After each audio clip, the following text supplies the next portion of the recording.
Going live, going live, going live, going live. Welcome everyone. It's your host with the most, Griever, as always, bringing you guys another Tokyo Ghoul live stream read-through reaction. How's everybody doing tonight?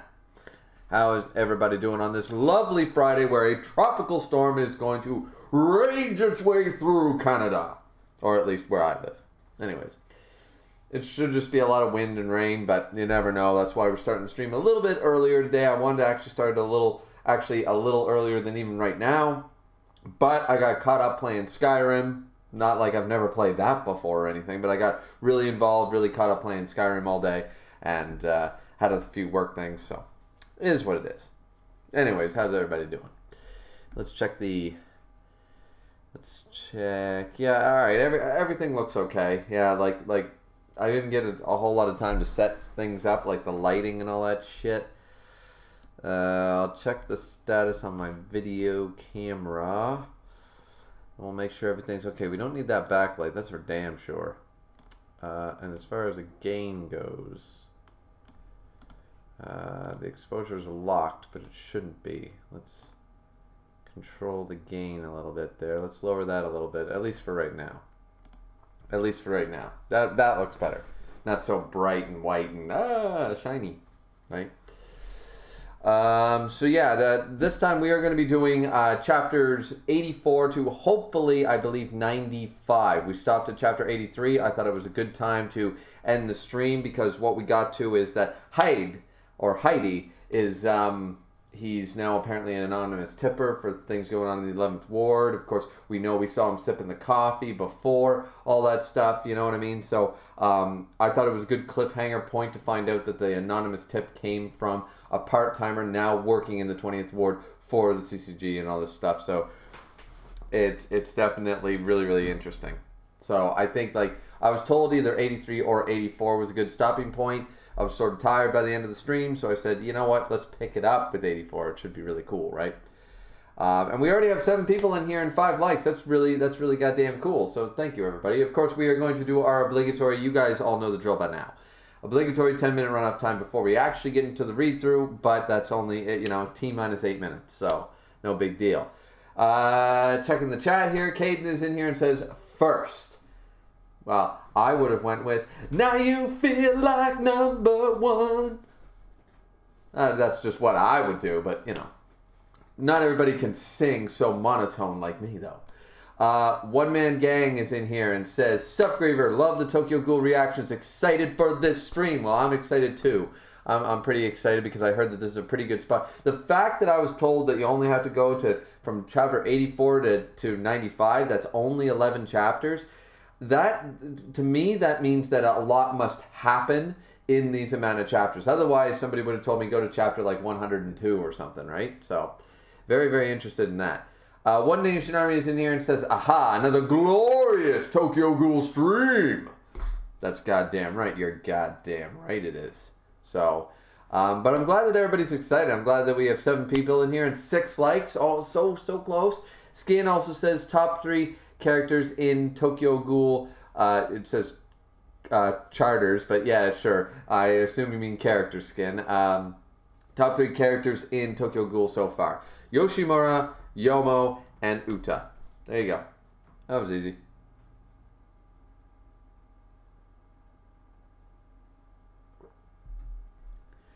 Kane said, out of all the ghouls we've seen so far, who is your favorite? The Owl. The Owl. Oh man, I messed up. Out of all the ghouls, Caden says, out of all the ghouls we've seen so far, who is your favorite? Spelt wrong. That's right. I nearly forgot to point that out, as I always do. But yeah, no, the Owl. The Owl, to me, has the coolest design. He looks the coolest in both the flashback, because clearly there are 2 owls, Yoshimura being the second coming of the owl or something. So maybe the original owl was his brother, his father, something like that. We have no idea. But I'm assuming a relation of some sort, because otherwise, like, the Kagune is too similar for them to all assume that it's the same owl, when we clearly sort of have evidence that it's not. So, yeah.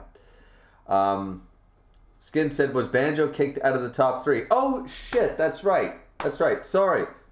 We haven't seen Banjo in so long. I totally forgot. Yeah, Uta is in 4th place. Banjo is 3rd place. Sorry. Skin, thank you for reminding me about that. I completely forgot about Banjo. I was going through the roster of people in the last few chapters, and he was in a chapter, but he was only there very, very briefly. We had a lot of focus the stream before with Banjo, so I sort of forgot. Skin said, nah, bro, Kanaki has the best design. How? He's a white-haired teenager with tendril thingies coming out of his back. He's wearing a t-shirt and shorts. The owl is dressed like something from like I assume that's what death would look like. The owl is dressed in a cloak like he's in motherfucking Darksiders with goddamn like these feather arm things coming out of him looking like a total beast of destruction. He looks like a boss monster. Kanaki looks like a teenager. Don't get me wrong, Kanaki's latest design looks pretty cool, but he just looks like a teenager with a kagune. It's nothing too fancy or too special, right? So no, I would not say that Kanaki has the best design currently. Skin says, "What's your opinion? What your opinions when people say they can't get into Tokyo Ghoul because it's too edgy?" Well, that's a difficult one. That's a bit of a difficult one.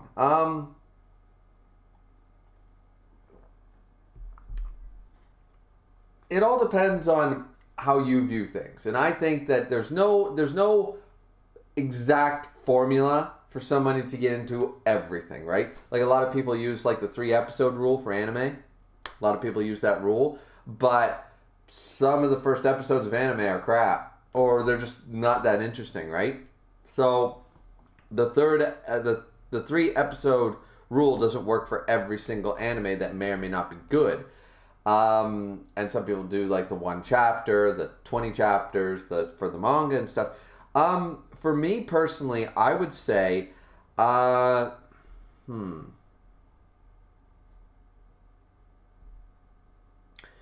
If I was to introduce someone to Tokyo Ghoul, I guess I would say give it, because it only took me a few chapters to be interested. I would say if you're not interested within 10 chapters, and whatever that adds up to be in the episode count, maybe 2 or 3 episodes, if you had no interest in Tokyo Ghoul by the end of chapter 10, I would argue, because I was enthralled in a few chapters, but let's be realistic, maybe I just have different tastes.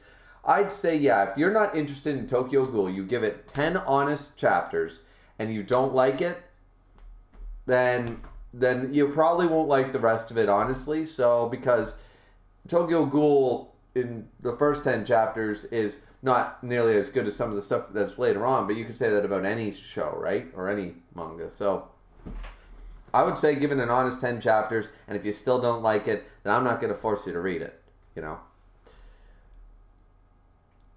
Skin said, nah, bro, the smiling mask is one of the dopest masks in anime.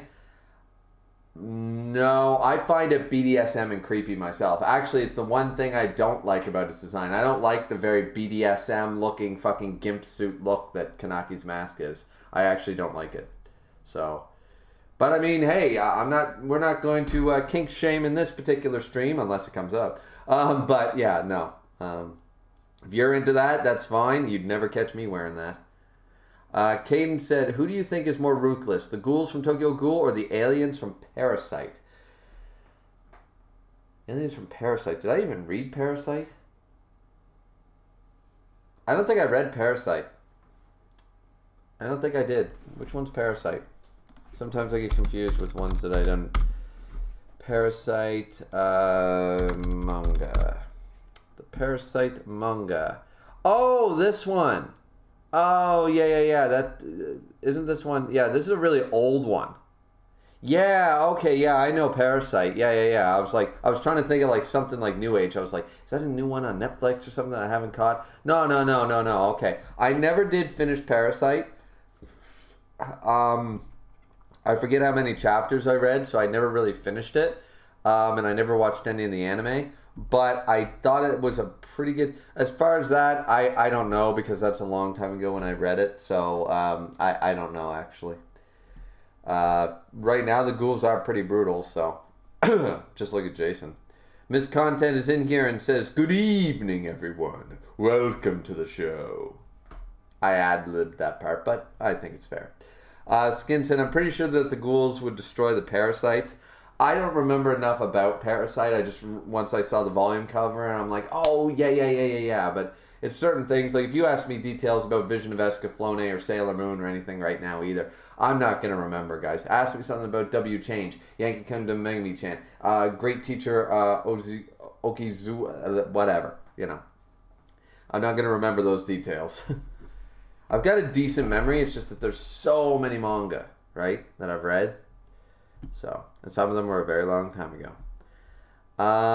Skin said, what about Jason's design? It was really... I didn't like it. I didn't like his design at all. I was hyped for him when we saw the goalie mask and the hair all spiked back and stuff. I thought he was going to be a total badass. And I mean, you could argue that he's a cool character or something like that, I suppose.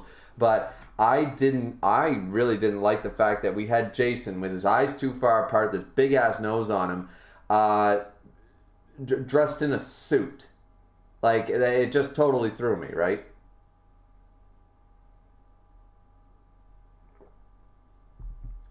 So yeah, I didn't really care for Jason's design. Caden said, I think Jason's design was lazy. Yeah, honestly, it was a little lazy. Skin said, I can't really explain why the ghouls would beat the parasites without spoiling them, but I'm pretty sure that they would win. Fair enough.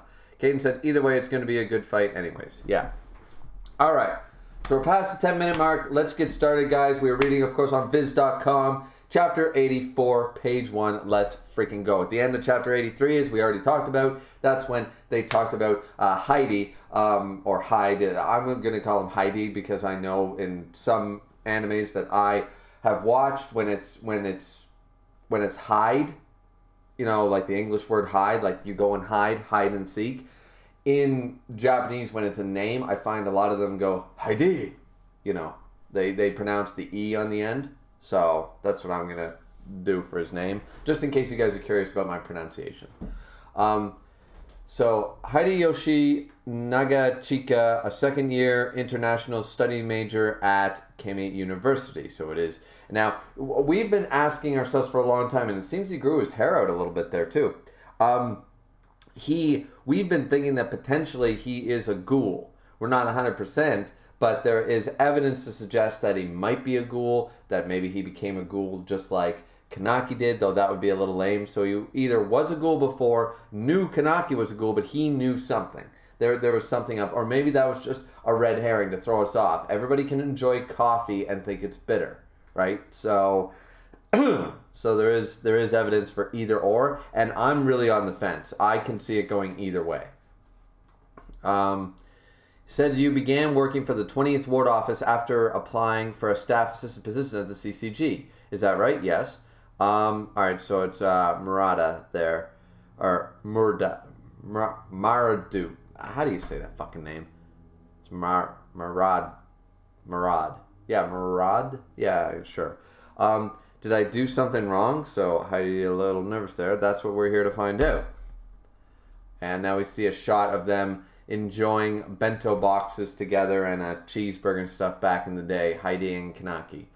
So let's see. Why did you apply for his position at the CCG? I heard about all the horrible things happening in the 11th Ward on the news and in the papers. I was wondering if there was anything I could do. So I started collecting clippings from the papers. That's when I found out that the Bureau was short-staffed. And then it hit me. I felt a sense of responsibility. You know, he could be putting this whole thing on. That's the thing. We never really know. That's what's so cool. I'm too big of a coward to put my life on the line. But if there was any way that I could help, it was... I like you. I like you. Shut up, stupid. I got a question for you. All right. Sir, 6 months ago, it was you who anonymously tipped us off to the location of the Awagiri tree hidden in the 11th Ward, correct? I'm sorry if I'm wrong, but the name Awagiri tree hasn't been made public yet, right? I think it'd be strange if I knew about them. Ooh.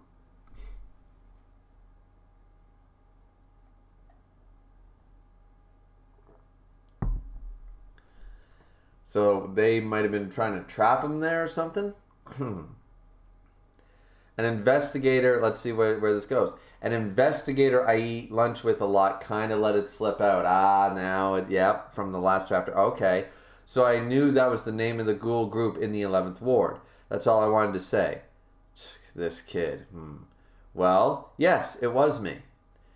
You came clean rather quickly. Because it was me. I can't lie to a pro. Where's he going with this? How did you learn of their location? Yeah, it's not that he gave you a tip. He literally anonymously tipped you. You don't, like, when the cops get an anonymous tip that they think that there's a domestic disturbance or a violence or something going on or a shooting going on in their neighborhood, they don't badger the anonymous tipper. They just go, okay, what did you see, what time, blah, blah, blah. They get the details and then they go. That's the point of the whole, we want, in the drug deals, all those commercials, like, we want your information, not your name. We don't care. Just give us the info, right? So let's see. How did you learn of their location, which is the important part? Is the CCG connected to the police? I hope this can stay between us, huh? It's my hobby, pretending to be a private investigator. Like planting a transmitter on suspicious-looking people or tailing them. I got hooked on the thrill of it. When I actually did find guys that were into some serious stuff, I notified the police. Ooh, Sakenkanaki. But this time, I happened upon ghouls. I followed them all the way to the 11th Ward, and I found a ton of them there. Okay, so now we're seeing he was going to call Kanaki, it seems. He followed Jason. He was trying to call Kanaki, or he did call Kanaki, or maybe he thought about it. I don't know what the little black box is. I have no idea what the little black box is. Unless that's supposed to be a transmitter or something. I'm not sure. But let's see. They have a nose for people like you. I'm surprised they didn't catch you. Oh, sorry. I also figured they had a keen sense of smell or hearing too. There's one more by your feet. Sorry, locked in. Jason getting pissed. So I snagged the clothes off a dead ghoul, walked in my socks to hide my footsteps, and tiptoed away from him with my life. Be careful, man. I discovered something so terrible I couldn't keep it to myself. He put the transmitter on the back of his shoe. This is... Okay,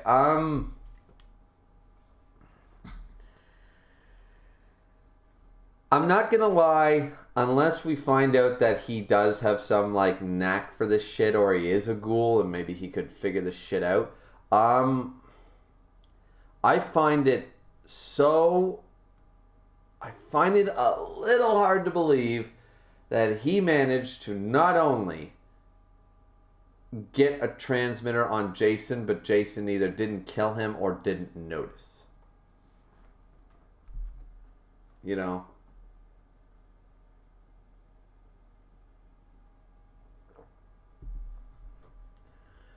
So we're jumping back to the future here, or the present. I called it in anonymously because I didn't want to be suspected myself. That's why I kept quiet about it. I'm sorry. A college student who likes to tail people. And his mark just happened to be in Memorara Giri. Yeah, it's adding up a little too much. And the fact that Jason allowed it, and I don't know. Sounds too good to be true, but not entirely unbelievable. It's not unbelievable. It's just a fucking stretch. Like, I'm seeing the flashback in real time, and I'm not really buying it myself. I think there's more to this story. Let him in, yes, sir. Okay, there's Amon and everybody. Sir? Look at you two side by side. You guys make a funny pair. Haha. Your second-hand motorcycle is pretty funny too, sir. What happened to your expensive luxury motorcycle? Cut it out, Akira. Shut up. Oh, hi. Nagachika, the staff assistant, aren't you? What are you doing here? Sir, what is this about? Amon, Mato, take him with you. What? As of today, he's no longer a staff assistant. He's an investigator assistant. Use him for your investigation. That'll be all. I don't understand. You're dismissed. Let's go, Amon. Are you sure about this, sir? Involving a part-timer with an investigation? Whatever his intentions may be, it's better to keep him close. We got to keep a better eye on this guy. Plus, if something's useful, they can be a part... If someone's useful, they can be a part-timer, a staff member, a con artist. It doesn't matter. That's true too. He's using all available resources at his disposal, so I don't mind that. You know, that's Marud. Jesus. I don't know why I can't say that name today. But asshole brain with the greasy hair. Yeah, he's not wrong in that assumption. Sort of like, I'm going to use everything available to me, but we can't just let everybody wander, willy-nilly either. Does that make sense?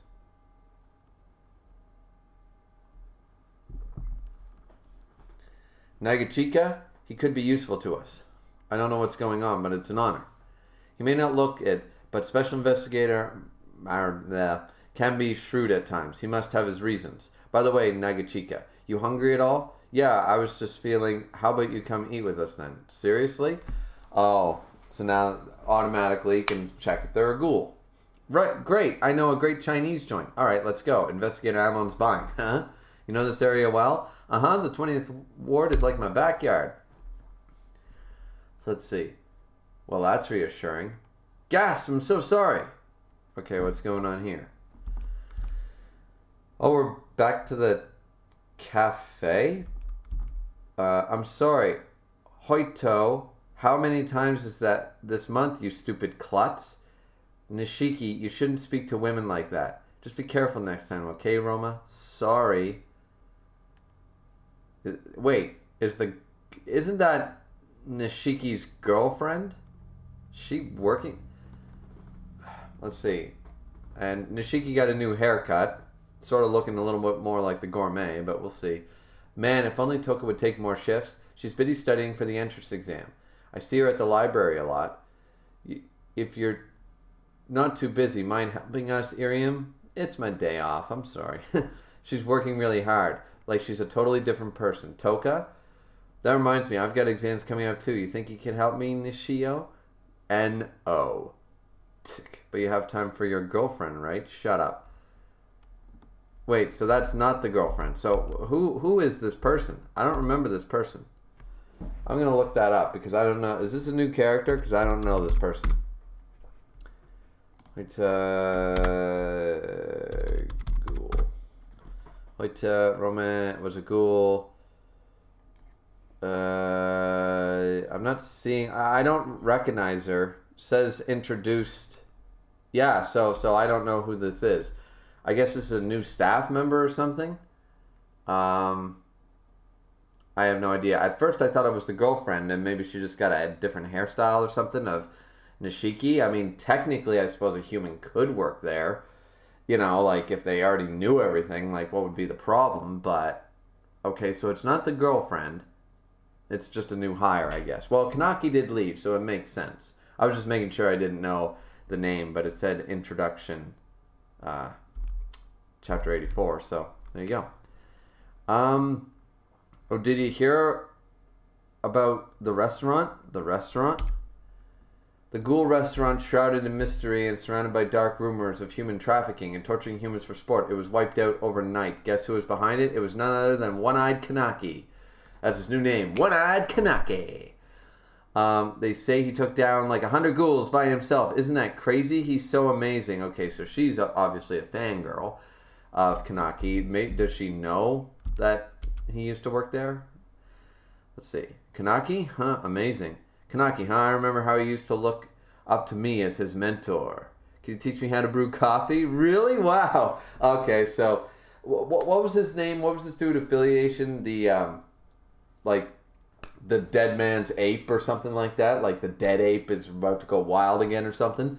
We never did find out what a badass this fucker is, but I love that. Ah, yes, he looked up to me as his mentor. Would you teach me how to brew coffee? Okay. Not entirely wrong, just not about fighting. So he really did work there. It's almost hard to believe. Did work here. Yeah, okay. So they have told her. I moved from the 19th ward just for him. Whatever. I wish I could meet him. All right, well, so this is a woman from the 19th ward. I don't remember the 19th ward. It's 1 to 4 that are uninhabitable. 11th is crazy. But the 19th, I don't think we heard too much like bad or good about the 19th ward. Let's see, the 6th ward. Where's the damn eye patch guy? Remember that they think that it's or what's her name? Mato's daughter thinks that it's got to be the 6th ward, I believe, right? I think that's it. It's like, oh, they're targeting here and here, and it made no fucking sense. Well, it's probably going to turn out to be true, of course, but that was terrible. Like, the addition did not add up there. It was like 2 plus 3 minus 1 equals 10. It was like, wait, I think you're kidding. No. 2 plus 3 minus 1 equals 10. Okay, we'll go with that.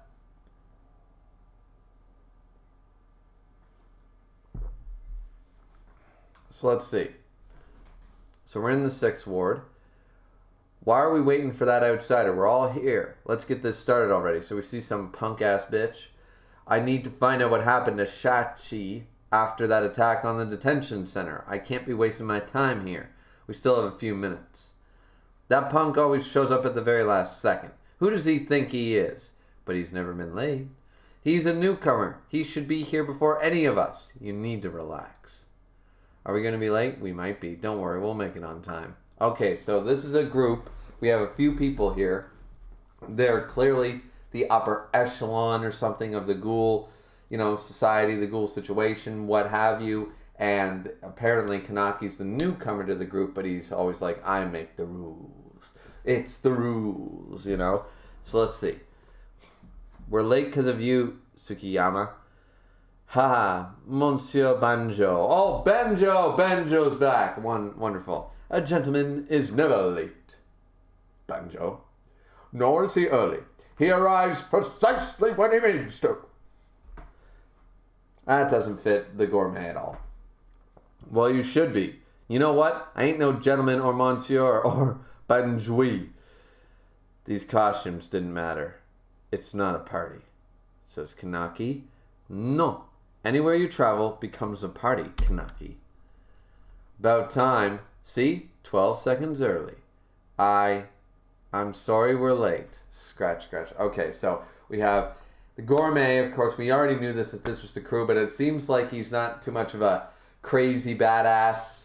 Like we thought he went all crazy and evil and maybe a little more like mature and like, I'm not childish anymore. But now we see, sorry we're late. So he still retained part of his own personality. That's a good sign. That's a good thing. He just got over his aversion to killing, got over his aversion to death and destruction, got over his aversion to pain, went a little crazy, given the color of his hair, but all right. So here we are. We got Banjo, we got the gourmet, and we got Kanaki. All right. And that's the end of chapter 84. That's a pretty good chapter. I'm pretty intrigued. I'm glad I actually ended this off on chapter 83, because 84, this isn't as good a cliffhanger. I will say that. And holy Hannah Banasket, we got concurrent viewers of 10. 10 big chads in here. But only 8 likes. I'm seeing a problem with the math there. Let's go, guys. Let's go. So, let's check the chat really quick, because that was a bit of a longer chapter. We're just jumping into the stream, of course, and then we'll jump into chapter 85. Of course, the battle chapters are way easier, or like quicker to get through, and I can usually knock 2 off. But this time, yeah. So, no, guys. I didn't mean leave to make it 8 and 8. I meant boost up the likes to make it 10 and 10. So anyways, let's go. Let's see what Miss Content says. I pronounce it Marude or Marade. I guess I'll call him Marade. Sure. Dragon's Rage said, yo, just came to like and show support. Thanks very much, Dragon's Rage. And we are apparently buffering. What's going on with that? Is the stream okay?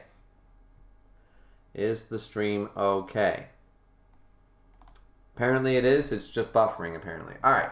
So, but thanks for dropping in, Dragon's Rage. I appreciate it. Miss Condon says, remember Juzo saw the transmitter on Jason's shoe after he killed him? Oh, yeah. So he did get the transmitter.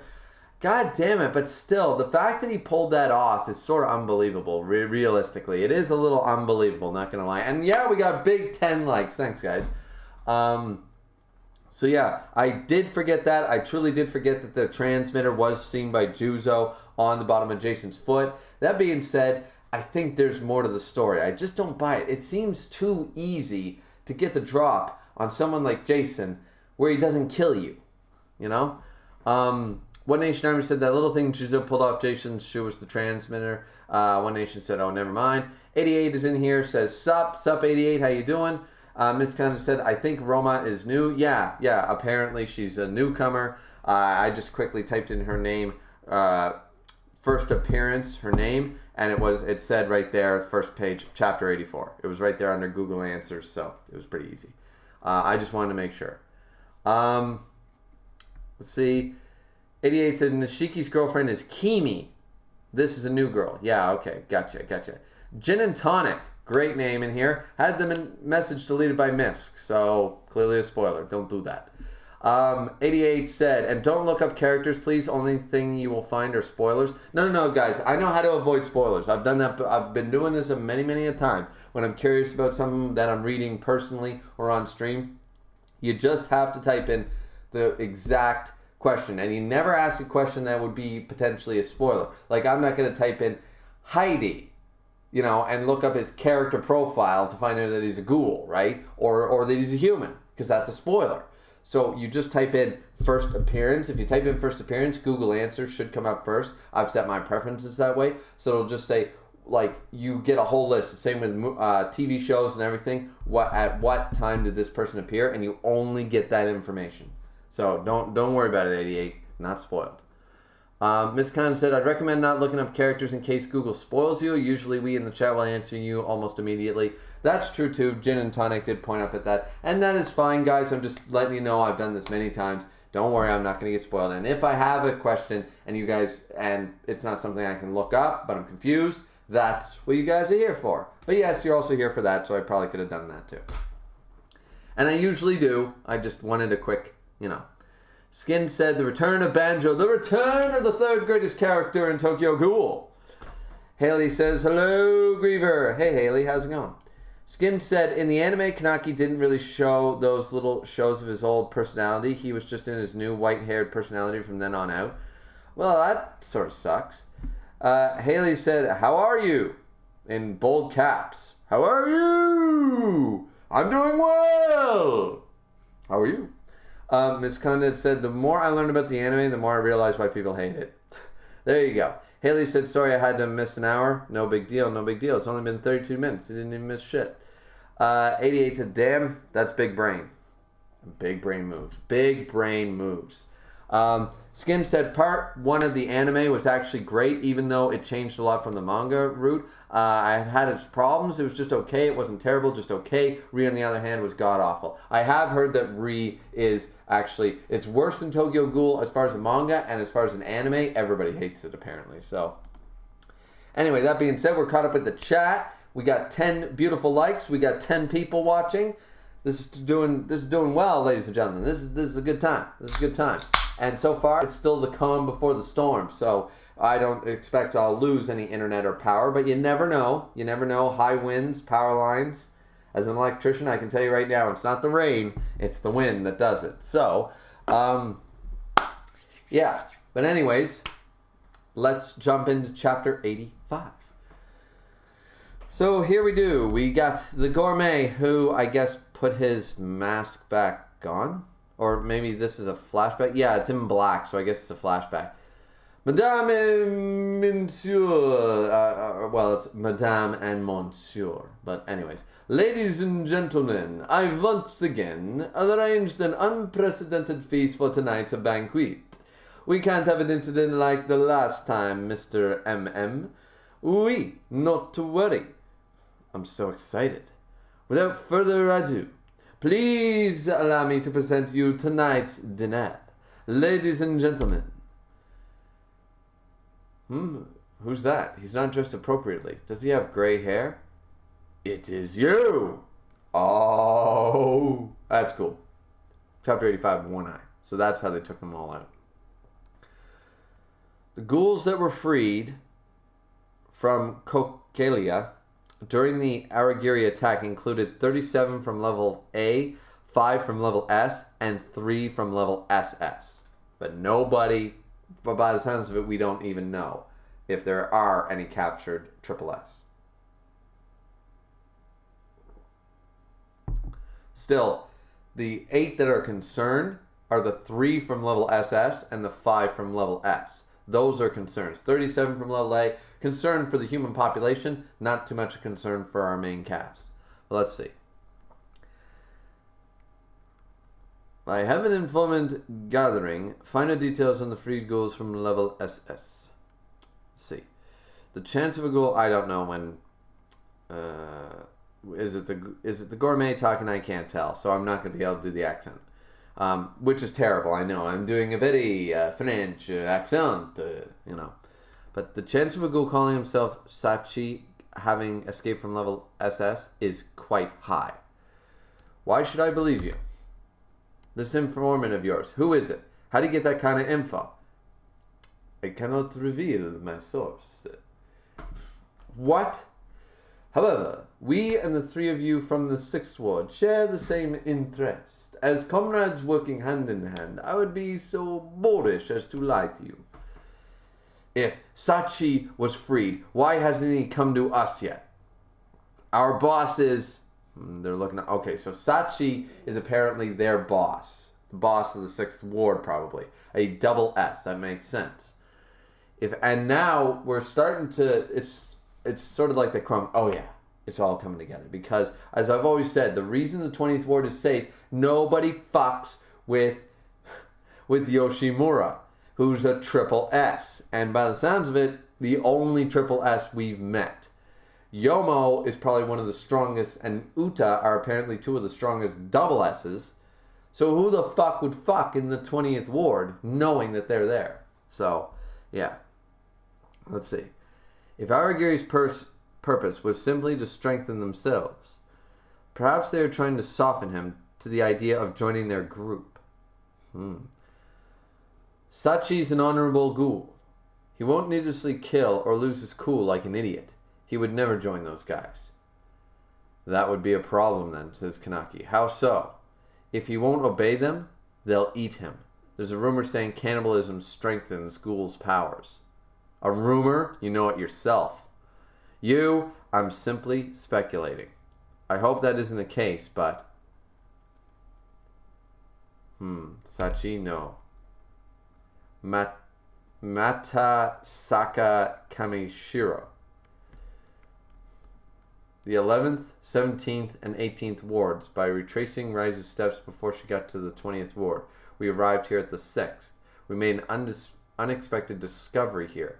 Sachi, the 6th ward's leader, last name is Kamishiro. Itori said Rize Kamishiro doesn't exist, but there in fact was a ghoul claiming to be Kamishiro. So Sachi is apparently... So even if the name Kamishiro that Sachi used was also an alias, a Rise Kamishiro did exist here in the 6th ward as an invented identity. Right, we found that out, that there is no Rise Kamishiro. So we're trying to figure... So they're trying to follow the path here and try to figure it out.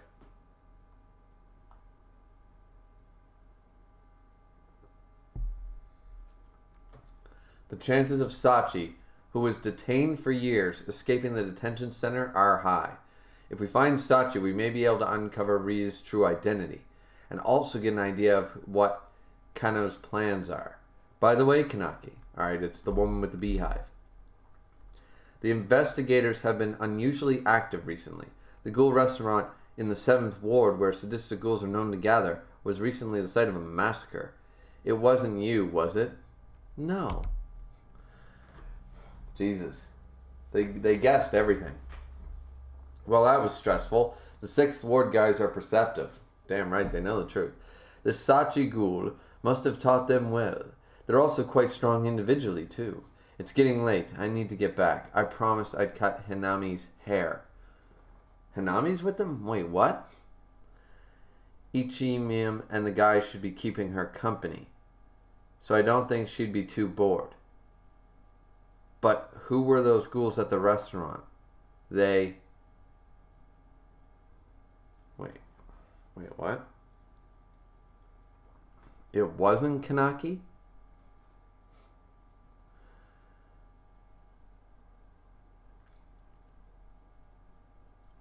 Wait, so they do. So does he still work at the Hanami? I'm just gonna have to keep reading. A lot of this ain't making a whole lot of sense. Apparently, the new hire has not met Kanaki. He said he's not coming back to the cafe, but Hanami is apparently still living at the cafe where he goes to cut her hair. Like, the whole thing with Toka and stuff at the end was, I'm not coming back to the cafe, even though he promised. He's a dick, by the way. He said, you're not alone, I'm not going to leave you, and then I'm going to bounce the moment she's safe. That's a dick move, Kanaki. And now apparently it's not them, but who were those ghouls at the restaurant? Unless they're talking about ghouls they fought at the restaurant. They are the ones who did it. Let's see. Madame A is who we're after. Okay, so it was them. They are the ones there. Okay, I was about to say, yeah, it was Kanaki. Okay, it's just the way they said it. It's like, but who are those ghouls at the restaurant? As though they were talking about the ones that did the massacre. It's like, it was you guys. But yeah, now I see what they're saying. We'll sneak in the night of the banquet and capture Madame A. There are other ghouls that keep human pets are different. The scrappers are unnaturally bloated. They say it's the result of some kind of human experimentation.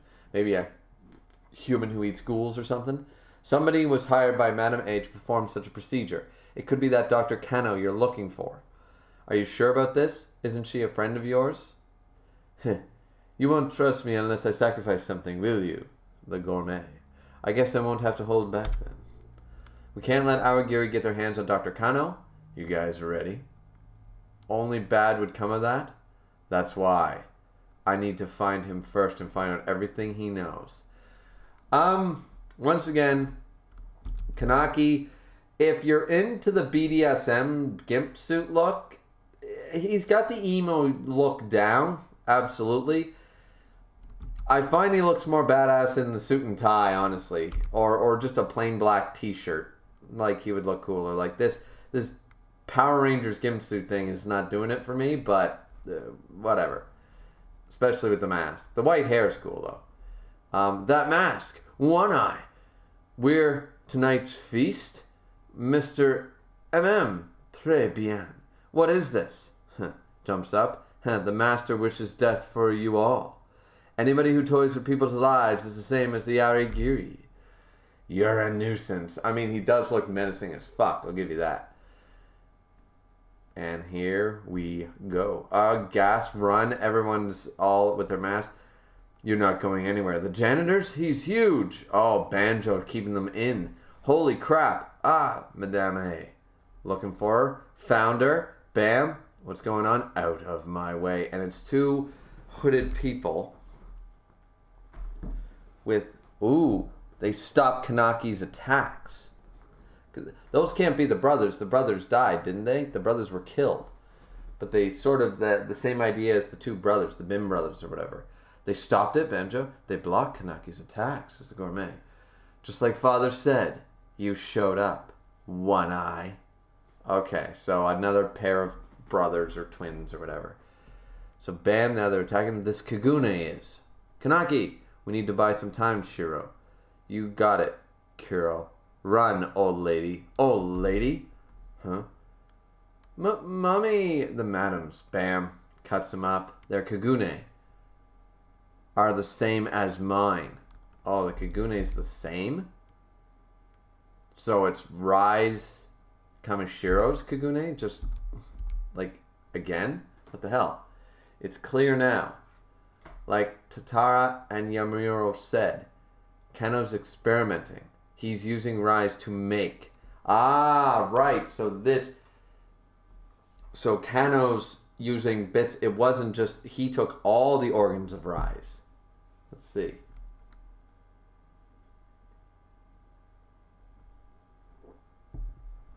But he also ate Jason. So he's got a huge power boost. He's using Rise to make. That should be enough. We'll see you again, brother. Okay, so it's girls, white and black hair, sort of the opposites. The one-eyed ghoul, one on the left, one on the right. The next one-eyed ghoul like me, Madame A. She'll lead us to Kano. He was right, but why would they come after me? So, okay. But apparently they're fine because this all happened in the past. We're seeing a flashback, right? So, yeah. Yeah, okay. All right. Not a bad chapter, just a little confusing, honestly. But, all right. Let's go. Let's jump into the chat really quick. Haley said, how are you? Blah, blah. Oh, there wasn't much. Perfect. So we'll get through this easy. Miss said, oh, right. How's the storm treating you? Well, we had a rainstorm that had nothing to do with the storm yet. The storm's not hitting him for another couple hours. So might sort of ruin our rib fest for tomorrow, but who knows? Gin and Tonic said, sorry to be that guy, but Cockley would be pronounced Cocklea. Oh, Cochlea instead of Cockley. All right. Hey, you guys want to give me pronunciations? Don't ever apologize because I'm always going to bitch at you guys for not spelling favorite correctly. So, I mean, definitely Gin and Tonic. Don't worry about that. If you find out I'm not pronouncing something correctly, you let me know and I'll try to fix it. Also, clearly I need to add a little bit of lighting in here. Bam. There we go. That's a little better. I hope anyways. Yeah. Alrighty. And Skin said, I mean, to be fair, Kanaki went through some serious mind and body torture and he hasn't really known Toka that long. Yeah, but he said it and then ditched her 5 minutes later. It's a dick move. I don't care why he did the dick move. It doesn't change the fact that it's a dick move. Even if you're justified in murdering somebody, you're still a murderer. It might be a justified murder. You might have a very valid reason to do it, but you still murdered somebody. You're still a murderer. You don't get exempt from that. So he pulled a dick move. You commit murder, you're a murderer. You make a dick move, it's a dick move, regardless of the reasons behind it. So, but yeah. Anyways, let's jump right back in. Chapter 86. Let's go with this weird looking fuck. I don't like this guy at all, this 6th Ward guy.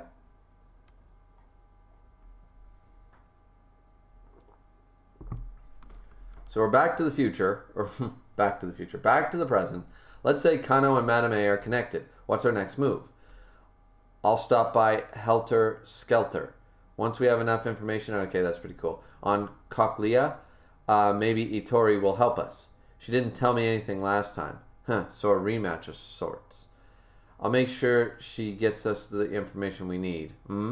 That's the 6th Ward guy. Okay. Interesting cover page there. Gil. That's his name. Gil. Is everything alright? Is there anything I can help you with? I don't like you, Eye Patch. What are you looking for? Did you have a part in the restaurant incident? I'm sorry. I won't cause you any trouble. You playing dumb like that? Jumps him. Boom. Dodge. Pisses me off. So barbaric. Kanaki. I'm okay. Just stay back.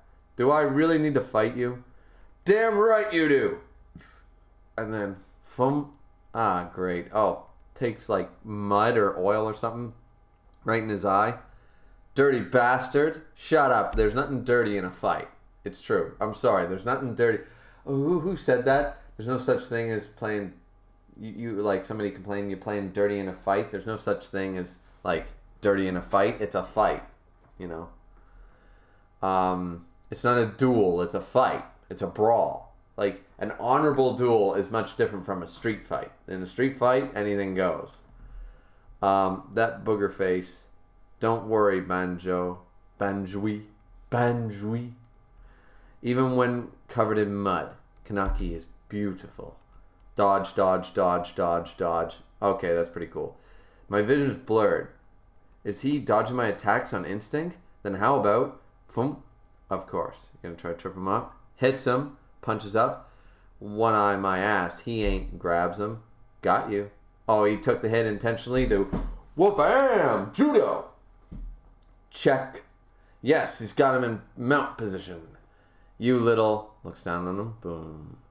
I'm sorry. We're all 6th Ward residents. Let's not do this. Humph. Don't give me that crap. You remind me of somebody who lived here a while back. If it wasn't for that little Sachi would still... Oh, somebody else was here? Are you talking about Rise? Ooh, shock. I got nothing to tell you. Let's go, Kanaki. You alright? I'll stay here and send you the files back home. Thanks, Shu. Gil knew about Rise too. She was definitely here. Wow, the hair catalog. Okay. Oh, so maybe Hanami is going back and forth between the cafe, like the 20th ward, and like the 6th ward or something. Maybe she's traveling. So, Kanaki, well, it's just like what's in the magazine. Wow, Hina, look at you. That's pretty good, Kanaki. Hey, you like it, Banjo? Yeah, it looks great. Okay, so they're all chilling. See, Kanaki, he suffered through his trauma. It was traumatic. It was crazy, but he pulled himself up. He's probably still got some PTSD and, of course, his mission and stuff. But I like to see that he's pulling himself through it. He's got his mission. He's developed hugely, but he hasn't let it completely consume him like a supervillain. You know, I like to see these moments with him right now. It's good to know.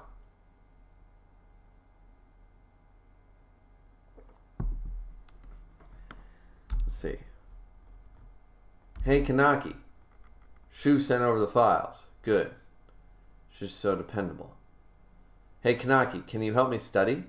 I'm sorry, Hanami. There's someplace I have to go. You should get a haircut, too. Screw that. How about tomorrow? You're leaving again? I'm sorry. I want to go out, too. Sorry, I'll take you out sometime soon. Banjo, I'm going to the 14th ward. To Itori's? Yeah. I'll see what I can get for this. A lot of Koklia's escapees, I see. Not bad, Kanaki-chi. The only way to get this by hacking into the CCG system. How do you get it? I can't tell you. So you're starting to understand the value of information. That makes me happy, actually. The restaurant thing was you, wasn't it? What have you done to my treasure house of information? Huh? Tell me. I didn't have a choice. Oh, that's where she got all her dirty, like, that's where, yeah. So, of course, she'd be pissed. Okay, whatever. So, what is it you want to know? Kano's location. Sorry, can't help you there. Try something else. What about Madame A? Dunno. How about whatever you have on Kano? The fact that you acknowledge that name means you know who he is, right? Oh my, how careless of me. I do, but I don't have much on him. That okay? Sure. Anything you tell me about him will help. Kano used to be a medical examiner for the CCG. Well, that's not surprising. I hear he worked there for quite a long time. Not surprising. After he left them, he took over his father's hospital. Not surprising. CCG medical examiner. Was he cutting open ghouls? Probably. Was Kano assisting the Dove to create new quinquis? Probably. No, maybe he was examining victims and not ghouls.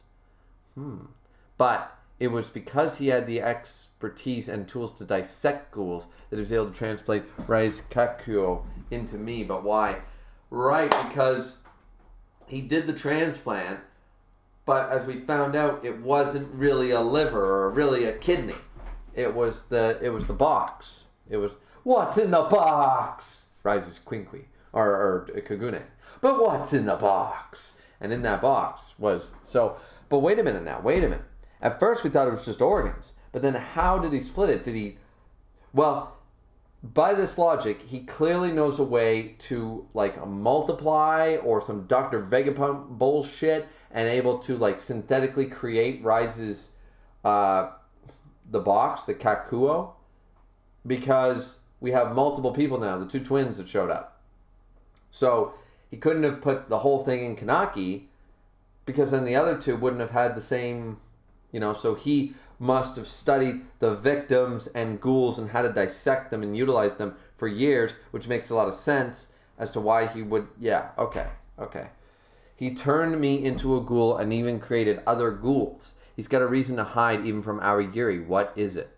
It is intriguing. It actually is a great story point. I'm very intrigued because I feel like all the chapter 1 stuff will all be answered by the end of the series once we meet this guy. He'll explain the whole deal. Where do ghouls come from? Why I'm doing what I do,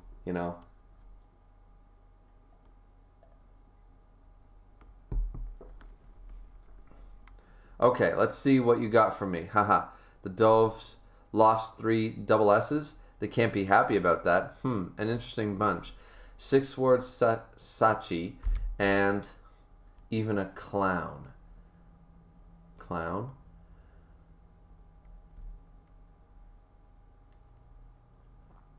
Oh my god, Nico. Wow, that was a relief. Oh, hey, Kaneki. You were in there forever. Nico, you're so cute as usual. Holy shit. He's not going to be very happy to see him, I don't think. But even a clown. But remember, he's a member of the clowns. You want to play with the clown? You want to play with the clown? So, I did not expect that. I got nothing. I was not expecting that. Let's check chapter 87. So, of course, Kaneki, what the hell, ready for battle. I mean, it's been a while, Kaneki. I hear you've been pretty busy. Kaneki, wait, Satori. Nico, our Giri. Oh, don't you look so scary. You're getting me all excited. You remind me of you-know-who. Hey, not in here. I was wondering where he had disappeared to. Didn't expect to see him here. Please sit down. I'm not your enemy. Because I'm not a member of Awagiri Tree. He's a member of the clowns. Then, what were you doing in their hideout? Simple. I was there for Yamori. Yamori and I met at a certain club. We hit it off and started working together. He was already a member of Awagiri then. Soon after that, I was briefly introduced to Tatara, and I was given access to their hideout. Maybe because I was cooperative with them. Sure, I helped them in a lot of things, but I was only ever accompanying Yamori. I didn't care what Awagiri was up to. What I wanted to see was something beautiful. The kind of beauty that makes you tingle as if somebody was licking you down your spine. Jesus Christ. Yamori showed that to me. But he died. Whichever girl's name he cited with his last breath. Whichever girl's name he sighed with his last breath. It's unfortunate I wasn't there to hear it. But I haven't been involved with them since the CCG shut down their 11th Ward hideout. I'm a free agent now, so I got bored and came here to see an old friend. Get off me, you smell like an old man. What is he up to? Should I squeeze it out of him? Oh, Kaneki thinking fierce. Kaneki's like, I'm going to kill you. If I killed Jason, I can kill you.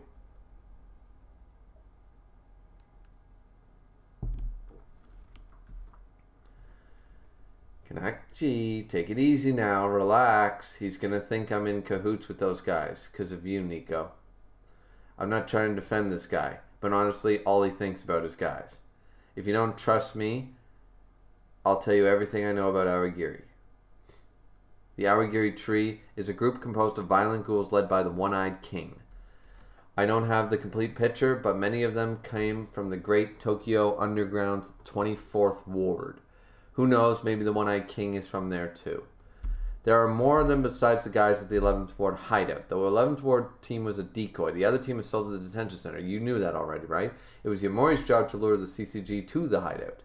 But because they found the hideout sooner than expected, and Jason was a bit of a disappointment, the entire plan was rushed forward a bit. I guess that the Doves were smarter than they anticipated.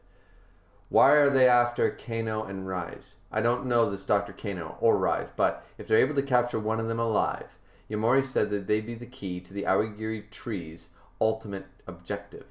Their objective, what is it?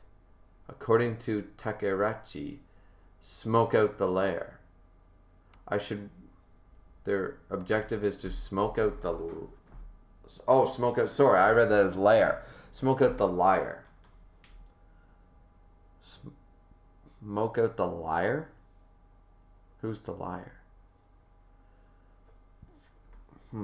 I should warn you that I don't know what he meant. I have no idea what that's supposed to be. That's true too. Do you still not trust me? Then there's something really special. Lend me your ear. The One-Eyed King is... And Kaneki is shocked. Of course we're not going to find out who's the One-Eyed King. He's the original owl, right? He's the original owl. That's the only person that I could think would... Well, Kaneki wouldn't know about the owl, so what the fuck would make him shocked? It's your father, Kaneki, the whole time.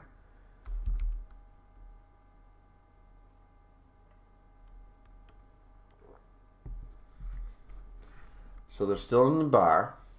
Maybe this isn't for me to say. There's nothing scarier than free information. Take whatever he said with a grain of salt. No, it helped me give it a clearer picture of the enemy. If the leader of the Awagiri tree is who Nico says it is, all I have to do is... If I could speak to Kano, maybe I could find out why Awagiri's after him and what their objective is too. The leader of the Awagiri tree is who Nico says it is. All I have to do is... So, he knows him.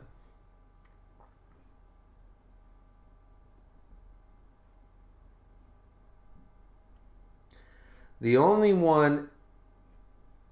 Is it Yoshimura?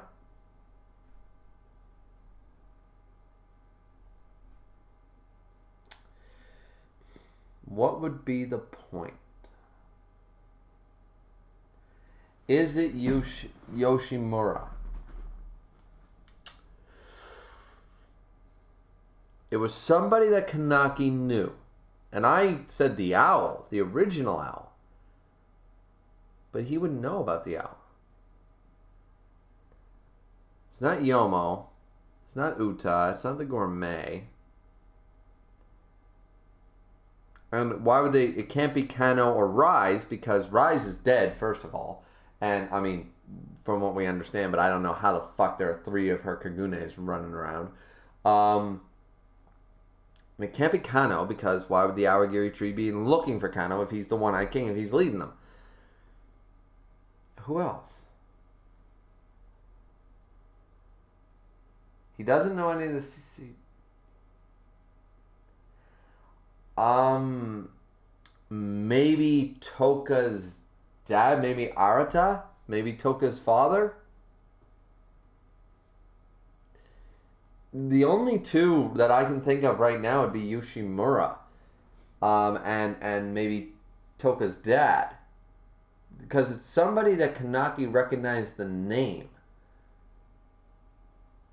Is Yoshimura being basically, you know, the guy's that meme of Palpatine playing himself, like in chess, like, haha, I'm Palpatine here, I'm the Chancellor here, I'm the Emperor here, Clone Wars, and he's just fucking playing himself in chess. Could he be playing both sides of the field? And what would be the reason for doing that? The liberation of all ghouls?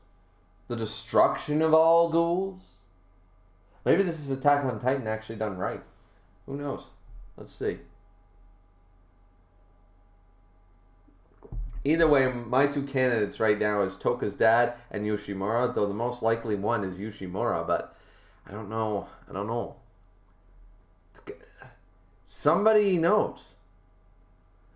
If I could speak to Kano, maybe I could find out why Awagiri's after him and what their objective is too. That's why I need to find Madame A. But the problem is her 2 guards. They are artificial ghouls like me. 2 one-eyed ghouls created from Rise. How, though? Their teamwork is a problem. I may have to use them. I may have to use them. Or maybe, like, is he referring to the twins or some ambiguous them? I don't know. Kanaki-chi. Oh, I'm sorry. While we're at it, take this for whatever it's worth. I heard a rumor about a ghoul in a rabbit mask going around killing doves. Toka's going around killing doves. Don't think too much about it, but keep it in mind. Rabbit mask. The 7th Ward. Let's see. Niharu, you okay, sir? Assistant Special Investigator and Senior Investigator. That's the one. The ghoul that's been wreaking havoc around here. If we can prolong the fight, we have a chance. Get ready, because the rabbit, of course, is the Uraka type or whatever. It's the speed type. So let's see. Boom. Get in position. Yes, sir.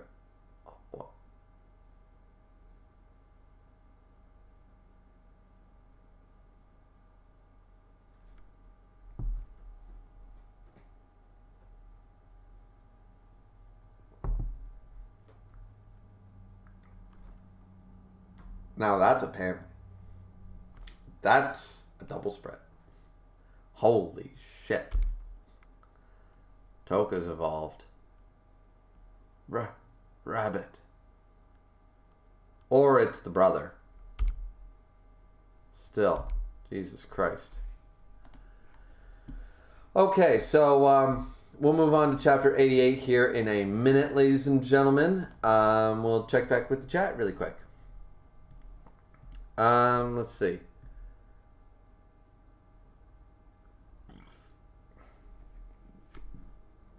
Do we have anything new? I mean, Gin and Tonic says, I mean, if we can nitpick pronunciation, you were saying something more similar to Kanaki, while his name is Kanaki. I mean, yeah, I am, but Kanaki sounds cooler. Isn't it like Kanaki? Kanaki sounds cool.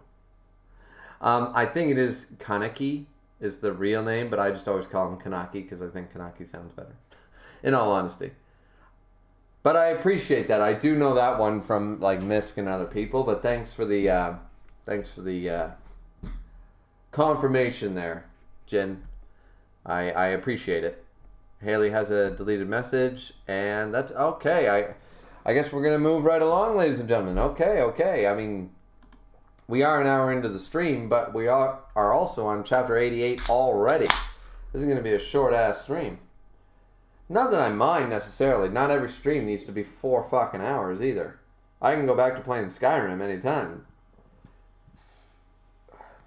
But I guess I'm not saying anything too controversial, or maybe nobody can say anything because the whole one-eyed king, nobody can actually say, because then that'll make me go, you know. Nobody wants to confirm or deny.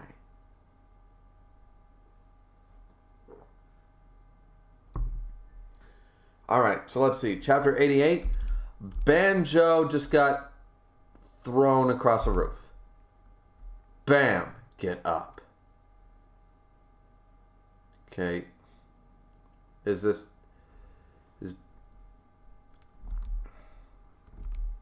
Banjo's fighting Kanaki?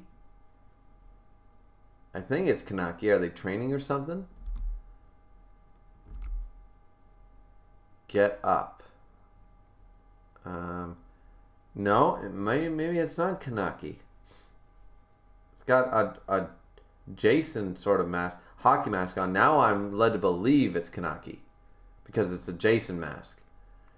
Well, it's a hockey mask. It's a goalie mask.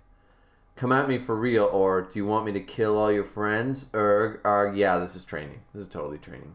Boom, bam, bam. Yeah, the black fingernails. Shield my ass. You actually think you can protect anything? Smacks him twice. Those precious to you, those you love, those you want to protect. If you're weak, they'll slip through your fingers. Holds him over the edge like this and just drops Banjo from the skyscraper. Sigh. Didn't work again. Jumped. Grabbed him. Yeah, you could tell. Like, the Jason mask was a dead giveaway. Of course he saved him. They're trying to, because he can't use his Kagune.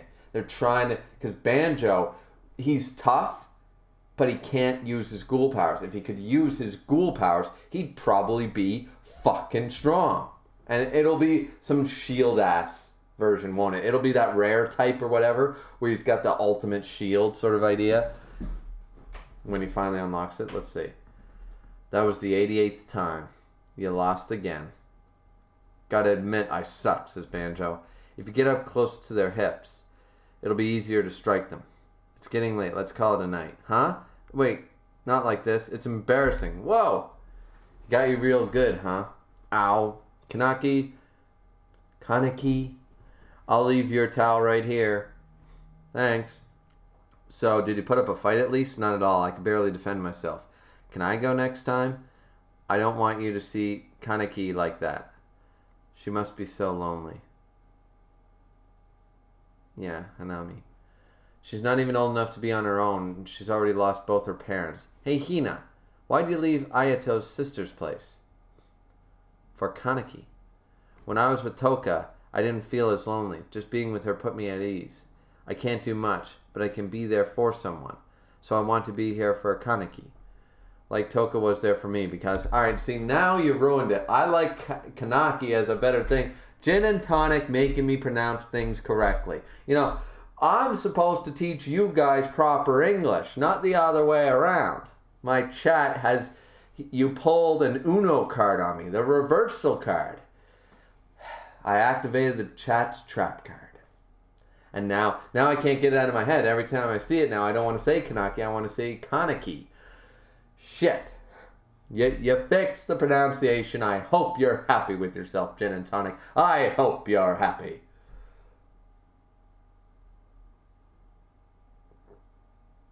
So that's why Hina's staying with them. Kaneki seems sad. I see, you're such a sweetheart. Kaneki has a side that's changed and a side that hasn't. At its core, the same gentle Kaneki still exists, which we're seeing here, which I like. It'd be too easy of character development to just say, yeah, traumatized, totally different person, never redeemable again. Totally different character, right? That's easy writing. That's easy.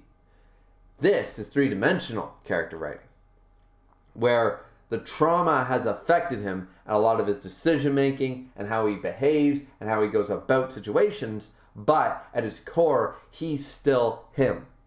So that's good character writing. But sometimes it's as if a switch has been flicked, which is PTSD, yes. And the ruthless side of him rears its head. Exactly. This is the fundamentals. This little jargon right here, this is the fundamentals to writing a character with character development. Like, Luffy in One Piece should have gone through this. He doesn't exactly go through it as best as we can say, and I don't want to spoil, even though we all sort of know, just in case certain people like Misk who haven't read One Piece, Luffy, the main character in One Piece, should have went through something similar like this. You could argue there are moments of it, but for the most part, no. He stays to being at his core himself, which is okay. But there is a certain, like, One Piece is great not because it's the benchmark for great character development either. So, but yeah. Alright, so he's unstable. Somewhat, yes. The balance can be tipped at any time. Yeah, he is living on the edge. That's true. Although right now that instability might be the source of his strength. Monsieur. Hello, Banjui. You finished with your secret training mission? Tsukiyama. The gourmet who follows Kaneki around. He claims to be his friend, but I can't quite trust him. Is Kaneki in the shower? Yeah. Are those sunflowers, Tsukiyama? Aren't they beautiful, mademoiselle? They are called rutabaga. I thought they'd be perfect for this drab room. Are they rutabaga? No, rudbeckia. Rudbeckia. Rudbeckia? I don't know if I know that flower. What? I'm not too familiar. Gardening is not my black-eyed Susans. Is a a cone flower. Yeah, a black-eyed. I know black-eyed Susans. I didn't know they were called rudbeckias. Apparently, they're called rudbeckias. Okay, I did not know that. I'm not too familiar with gardening, guys. My gardening goes to growing jalapenos and radishes. That's the extent. And I have a rose bush, and a blue. Well, actually, okay. I extend to things that I can eat. I have blueberry bushes. I have a raspberry bush. I have blackberries. The only thing that I actually I have lavender. Only thing I try to grow that's non-edible is fucking roses. And I have a couple of those, and that's about it. So I'm not too familiar with those. Do you like flowers, little lady? I do. Oui. This is good. Here, now you're a woman. Aw, that's sweet. But that's creepy they said, now you're a woman. Thanks, Tsukiyama. Thank the beautiful flower and being born a woman who looks good wearing a flower instead. And for you, Banjui. What's on in Banjo's head? That's awesome. Now you're a grown man, Banjui. I already am, and I'm older than you. I just don't mesh well with that guy. Looks good on you. Shut up. Hey. Oh, Kaneki looking ripped. He a rip man. Didn't know you were here, Tsukiyama. If you'd let me live here like everybody else, I wouldn't have to come visit all the time. What do you want? I wanted to know what you found out from Itori. She cleaned up cleared up one thing about Kano's background.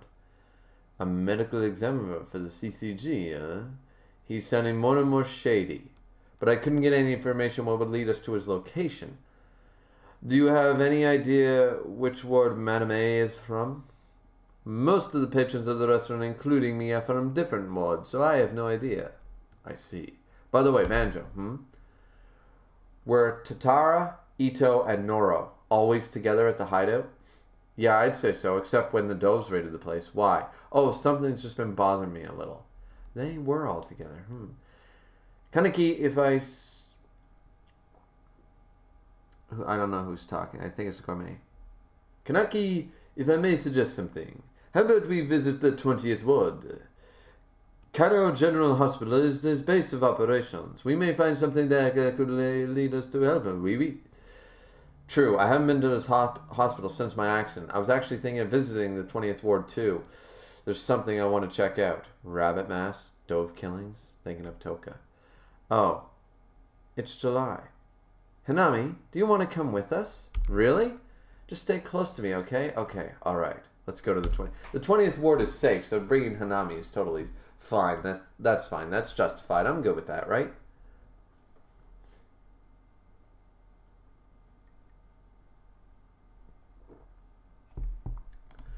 So we're moving on to chapter 89. We'll check the chat really quick and let's see. Okay, we got a few things here now. 88 says about Kakua, all right, gin and tonic. Do not correct that. I know I can't say that word.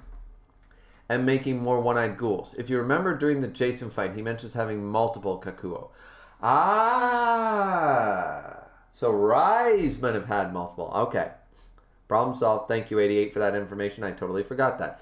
See, that wasn't introduced until then, and I didn't apply it to Rise. That makes sense. Gintana said, the one-eyed speculation is going to be juicy and really nostalgic. Really interesting. Haley said, how? And what happened to Kaneki? Did I miss a chapter? I don't know what you missed, but he's been like this the whole time. Ms. Condon said, you may have missed quite a few. Yeah, there was things, Haley. There were things. Ms. Condon said, you can always go longer if you want to read more. Depends on if you want to go further once you get to 95. Well, clearly something major happens in 95. So we will decide when we reach 95. I mean, I suppose I could spend time with my wife. Or I could spend time with you guys. Don't tell my wife I'm doing this. Yeah, so Miss Condon says, and however long it takes to get there. Yeah, the next couple chapters might be crazy, but we're already on chapter 89, only an hour into the stream. Though I'll take my break soon, so, 88 laughed, and Gin Tonic said, mission accomplished. You think you're Tom Cruise in Mission Impossible, don't you, Gin and Tonic? Well, I'm Beer and Griever. Let's go.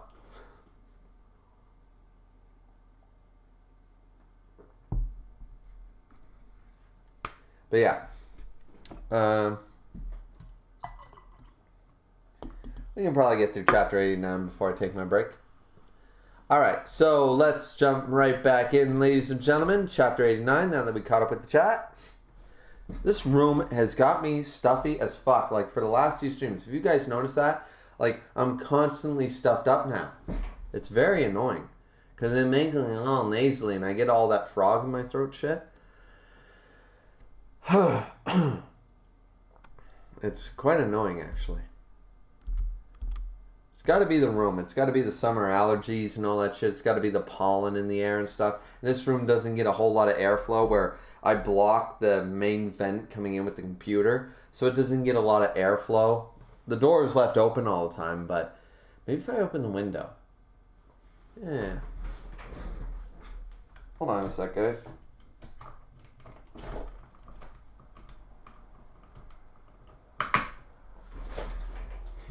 There.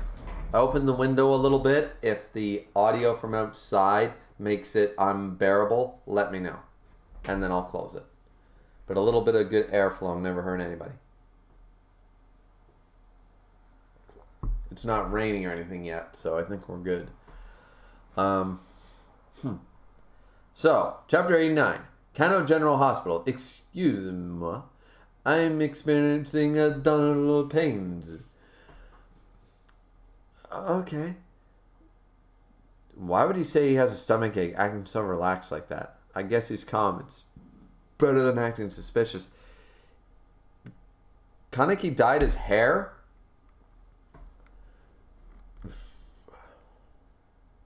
Don't see Keno around. No. I was hoping to find some kind of clue.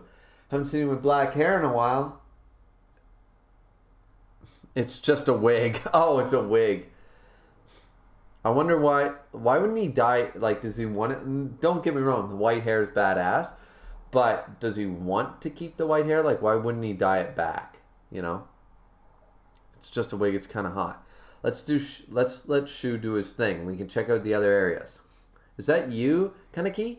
It's been so long. Have you learned to like fish yet? Oh, it's the nurse. It's the nurse when he couldn't stomach the fish. Oh, Miss Taguchi. You know her? She was my nurse when I was here. Your friend is quite masculine. Hello. You look so much better. Actually, you seem stronger than before. You haven't come in for a checkup lately. How are you feeling? Oh, I feel great. You're looking for Dr. Kano, right? I'm sorry, he's been away on a business trip. I could have another doctor to take a look at you. Oh no, I'm just here accompanying a friend. So he's really busy then. Is he on a trip outside the city? I think it's a conference overseas, actually. Germany, if I remember correctly. I see. That was nerve-wracking. If he's overseas, we really may be out of options. Kaneki? No. He's not actually overseas, is he? The whole hospital's in on it. Because you think about this for a second. Either you pay the nurses off and they're in on it, or either way. But you don't do a surgery alone. And I remember chapter 1 well enough to know that it said, oh, we can't save him. Do we have the information? Just do it, sort of idea, right? There were people in the room when Dr. Kano made the argument that I will take responsibility. Because you go into an operating room, it's never just one fucking doctor. You have the anesthesiologist, you have your backup, you have your nurse, you have your assistants, like sometimes multiple doctors. There's usually at least a minimum of like 2 to 3 people in any operation. So, yeah, so they're in on it. They're clearly in on it. Because now that we know he literally pulled a ghoul apart on an operating table, what, did the nurses not study human anatomy in nursing school? And then pulled out an organ that doesn't exist in the human body, and the nurses thought it was a kidney? Like, you see what I'm saying? Like, so they're all in on it. Yeah. It's nice and cool in here. The 20th Ward Local Library. Shut up and study. The entrance exams are in 6 months. What are we going to do? Oh, is that Toka? I hope you don't regret the next 6 months. Tabata, don't scare me like that, man. What are you applying to? Kirishima? Yeah, it's Toka. Kami. Kami University. Right, of course.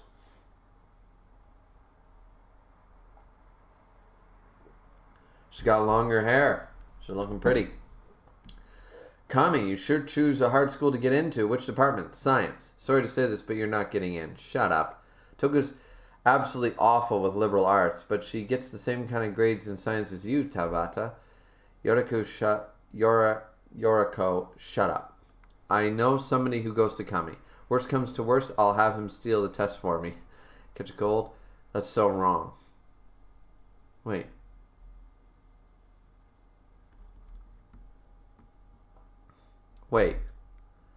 They're in the local library, but now we see... Oh, they're jumping back. Never mind. Hey, Toka. Can we talk later? About what? It's nothing that important. About our studies, yeah. Oh, it's my birthday today. Just first. Toka! Jumps. It's Hina. Hinami? How you been? Good. How's your studies going? Don't ask. Oh, you cut your hair. Yeah, Kaneki cut it. I see. Looks really cute. How'd you get here anyway? I came with Kaneki. He's here? He left though. He had some place to go. Oh. You doing okay over there? Yeah, everybody's nice. It's like having a lot of brothers. It's fun. Yeah, because other than the gourmet, Banjo and his whole crew is clearly staying in the spot with Kaneki, right? Like the two brothers in the masks and stuff like that, the gas masks and stuff. Or I guess they're not brothers, but the three dudes in the gas masks and people like that.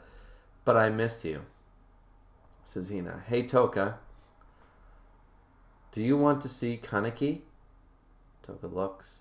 Maybe Hina thinks that Toka and Kaneki belong together or something. Toka says, Toka! Excuse me.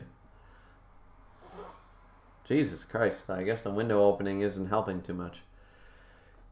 Yardako. He gave me to give this to you. The boy with the eye patch.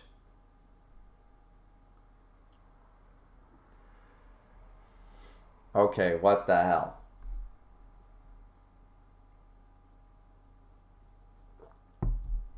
Why is he being so evasive? Does he know that he pulled a prick move like I've been saying, and that's why he doesn't want to face her? Because I understand that. Hands a little rabbit thing. Okay. Naki. Sorry, I'll be right back. Rushes. Rush. It's all because it's her birthday. You jerk. She stands there. You jerk. Yeah, he's being a prick. He's being a motherfucking prick, guys. I'm sorry. Toka doesn't deserve this type of treatment. She does not. So, like, yeah, he can be nice to everybody else, but he can't, like, just, yeah. You sure you don't need to see her? Yeah. No, Banjo. Right question. You sure you don't need to see her? He should be grabbing him and going, I might not be able to kick your ass, but I'm about to throw you over this fucking building because I know you'll live from it. I'm going to throw you over there. I want to keep her as far away from the ghoul world as possible. She's a fucking ghoul! And I'm a resident of that world. You didn't even know, you didn't think ghouls existed 6 fucking months ago. This is some bullshit. This is bullshit. Kaneki, pull your head out of asshole and figure out that you're looking at what you are. An asshole. Because once I pull your head out of there, your eyes are going to be staring at it. It's an asshole. That's what you are. You're looking in the mirror, bud. This is stupid. You fucking... I want to keep a ghoul as far away from the ghoul world. But I'm going to take a small fucking child who lost both their parents, who shouldn't belong in the ghoul world either because that's his fucking sin. I'm going to take her along with me. Let's live with 20 other ghouls plus the fucking gourmet. That makes total perfect nonsense. But Toka, who by the way has been in this world way longer than you, suffered a lot of shit, and been in this way a long time, she wants to sort of live a half normal life, but she knows she's a ghoul. She knows she got to do this, that, and the other thing. Like, you want to keep her away from the ghoul world? She still works shifts at a ghoul cafe. She's still a ghoul with ghoul friends.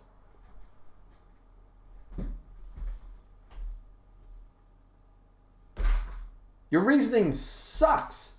Your reasoning is stupid. Kaneki, -1 point on his character right here for his attitude towards Toka for the rest of the series. If he was a 10 out of 10 MC, he can now no longer get above a 9. He wasn't a 10 out of 10 MC. He's a very good MC, but he gets a solid whole -1 point for this bullshit because his reasoning is stupid. It sucks, and it makes no fucking sense. It makes perfect nonsense, but it doesn't make real sense. Yeah, and by the way, you don't treat a girl like this. Like, seriously? Because you know what the problem is? He's being toxic. He's being toxic because, like, this is some bullshit. This is about, like, taking the whole clean break thing, right? You don't break up with someone, tell them you're leaving for their benefit so they can move on because you're a bad influence. You're bad at this. You're bad at that. This is some 50 Shades of Grey Twilight bullshit. This is the whole, oh, I have to let you go because I'm evil and I don't need you involved in me. You'll be better off without me. And then come back on their birthday and send them flowers. No, you don't do that. That's toxic. That's stupid. And that's exactly, he might not have been flowers, but it's her birthday. He left her with a rabbit gift. She knows it's from him. That's not cool. That's not brave. That's not giving her, according to him, I want to keep her as far away from the Ghoul world as possible. And I'm a resident of that world now. But I'm going to keep reminding her that I'm around. But I just don't fucking want to see you. How is she supposed to move on? If you don't want to see her because you think she'd be better off, don't remind her that you fucking exist. You know, like, God, this guy's a dick. I thought he just pulled one dick move, but now he's a fucking prick. Just all the way around. Every aspect of his character is now pointing at prick.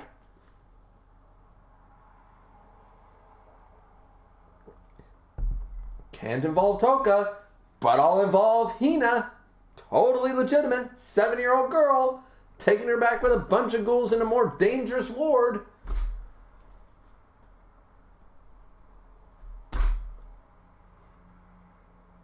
Wow. Just wow. I didn't think Kaneki was this fucking stupid. It'll be alright. She won't kill any investigators. Not anymore. That's your basis. First off, you don't even know if it's her.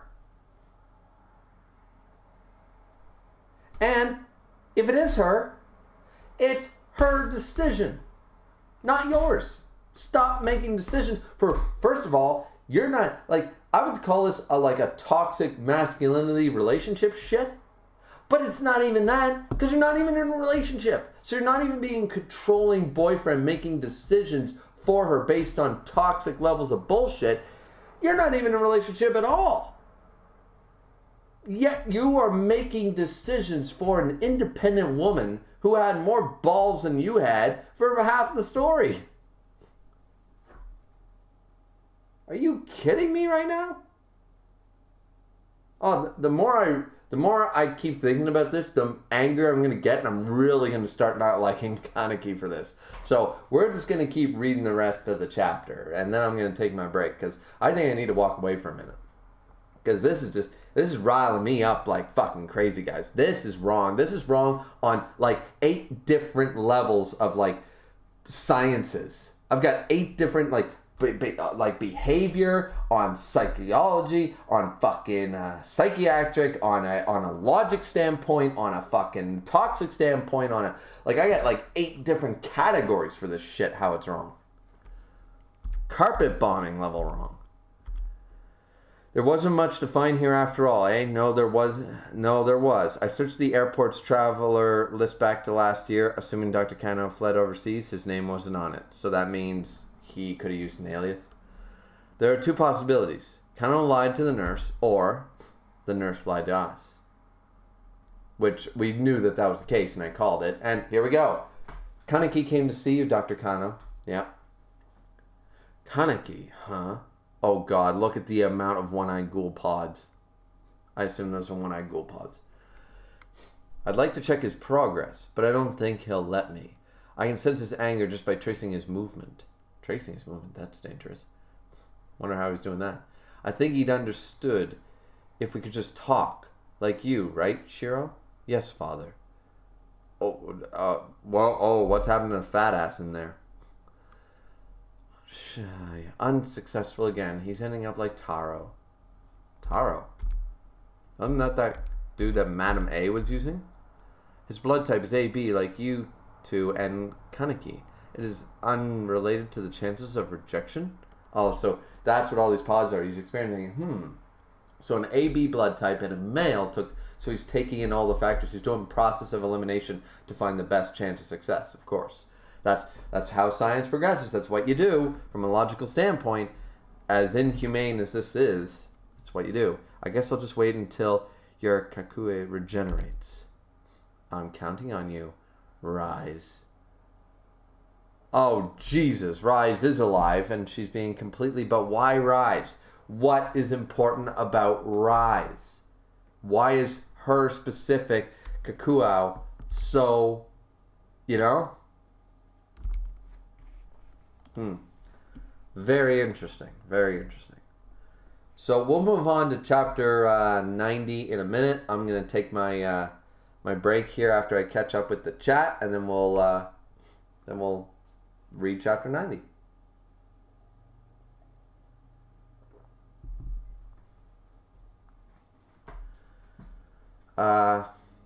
Gin Tonic says, Kanaki's hair has a lot of symbolism to his character. Yep, the yin-yang thing is not lost on me either. Skin says it's hilarious that Kanaki's hair color can be used to track which part of the story you are in. I mean, yeah, it really can. That's funny. Skin also says in the anime, Kaneki never meet up with Toka and the other. He just fights Ayato and then says he's leaving the 20th Ward and pieces out for a while. Is that the case? Wow. Gin Tonic said, I think that Kaneki is doing the right thing regarding not seeing Toka. I think you're fucking wrong then, Jin, but I guess we all have our opinions.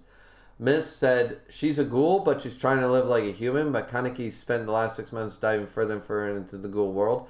Still a bit of a dick move, though. It's more than a dick move. As I said, guys, there is a number of things. He's making decisions and choices for her based on what he wants, not on what she wants. And the decisions aren't for him. He's made his own decisions, and now he's making decisions for her as well. That's not right. Like, fundamentally, anybody who disagrees with that, you're wrong. That's not right. You don't make... That's what a toxic relationship is. The definition of a toxic relationship is one person making decisions for the relationship or for the other person without their, influence. That is the definition of toxicity in a relationship. And that's what he's doing. Like, that's just a fact. And he's also just being a prick. Gintana said, Toko wants to study while Kaneki is pursuing the more dangerous school on ghoul battles, fighting dangerous investigators. Yeah, but...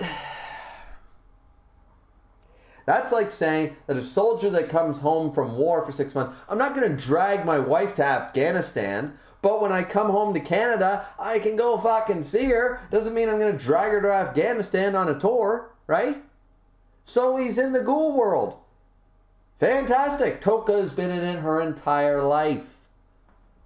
It's not like it's not some Spider-Man, Superman, Batman secret identity bullshit. She knows everything about her. She's the one who taught him. So it's just stupid. It's just stupid. The logic ain't adding up. Yeah, okay, he's going off doing these crazy fights and stuff. He doesn't need to drag Toka along with him. When he jumps back to the 20th Ward, he can say, hey, how are you?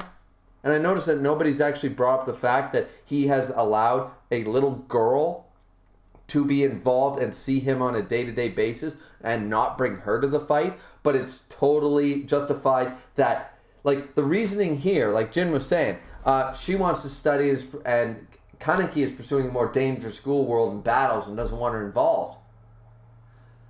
But he's got Hina with him, a little girl, and she's not involved. He comes over, cuts her hair, lets her live with him, and then they go out on missions and leave her behind. He can do the same thing with Toka. He can go see her on her fucking birthday. And once again, if that's not the case, and you want to justify that he's doing the right thing, then don't send her a fucking reminder on her birthday that he's around and doesn't want to see her. That's a prick fucking move. Especially since he said, you're not alone. Literally, after he did his whole transformation and saved her, he's like, you're not alone. You'll never be alone again. I'm your friend, sort of idea. By the way, I'm going to ditch you forever. No. He's a dick. He's a fucking dick, guys. If this was the real world, if this was a guy and a girl, I'd say that he's a stalker piece of shit and she should get over him, but he's not allowing her to. That's how this reads. People can lead different lives, Skin said, also, Kaneki's a half ghoul, one of the only people that can understand both ghouls and humans. Well then, maybe the ghoul that's trying to become a human could use the most advice from a ghoul and a human. Go figure. Skin said, yeah, but Toka wants to pursue her studies at school while he wants to fight ghouls, which is fine. He doesn't need to. I don't see Yoshimura, Uta, and Yomo there with them. Do I? No, I don't. I don't see Itori or Nico joining Kaneki's little band. She doesn't need to join his band. The moment he shows up doesn't mean, Toka, you're coming with me and that's final. That's not what it means, guys. That's not, and that's the way I'm reading what you guys are trying to tell me. And no, it's like, once again, I think my war thing was perfect. He goes off to fight for war. He comes home for a day. He gets to see his girl. He gets to see his friends. It doesn't mean he's going to put them on a boat and drag them overseas to go fight the next day just because he goes and has a party or has a coffee in their case, right? So, yeah, I don't like it. Haley said, hey, Griever, would you like an Egyptian anime? Sure, but I don't watch a lot of animes anymore. Skin said that Rise pronunciation, though. It's Riz, it's Rise, it's Rizia. Whatever. Miss said, I think Yamori mentioned she has a higher regeneration than most schools, and I think some other stuff, but they haven't really delved into specifically why yet, so that's definitely interesting. 88 said, yeah, Toka pretty much is living the human life all the way, pretty much like Nishiki. The three of them, Kaneki, Nishiki, and Toka, want to protect a human, but Toka has more to it. Absolutely. They're trying to want to protect a human, and they want to be more human and stuff. They want to live in the human world. That's sort of the point of the 20th Ward, to act as human as possible, which I'm totally fine with. But you tell me that Toka's not still involved with the... Did she all of a sudden find a way to digest meat stew? She's still a ghoul. She's still involved. 88, and she's still killing investigators, apparently, which I don't buy that that's her the second time, but might be. 88 says, and now Kaneki is protecting Toka in the same way he kind of did with Heidi. But Toka's not a human. It's a different... Oh, guys. It's toxic, okay? He has a toxic attitude towards this shit. That's just a fact. And you're not changing my stance on that. He's a prick. Skin said, ironic that Kaneki, a half ghoul, is more of a ghoul than Toka. I mean... Is that a good thing, though? Toka hates being a ghoul and wants to be human, just like Kaneki was. But it doesn't stop the fact that you have to have a foot in both worlds. Can she all of a sudden be human? Telling me that she can eat meat stew. She doesn't need to go to the cafe every once in a while and get Yoshimura to Yomo doesn't need to collect dead bodies for Toka anymore. Oh no, I guess she's not a ghoul anymore. She must not have her Kagune either. She must be able to live a perfectly human life. Yeah, okay. Bullshit. One Man Gang said the difference with bring Hanami is that the ghoul investigators already know what Hanami looks like. Could still hide her in the 20th Ward with the cafe. She goes with Kaneki, which, by the sounds of it, because she said, why don't you stay with Toka? She told Banjo, because Kaneki needs someone like me. He needs, like, you know, like because he looks so sad all the time, I need to be there for him, sort of idea. And Kaneki is not saying no to Hina, but is saying no to Toka. It's a hypocritical version, and it's worse because it's a little girl versus a combat veteran. 88 said, though in Heidi's case, it made more sense. It's right in the early chapters. He almost got killed by a ghoul just because he was hanging around at the cafe. Exactly. Heidi's a different story because she's a human. Skin said, damn, Greer, I didn't know you would have such a problem with this. I have a huge problem with this. There are 8 different categories of wrong with this.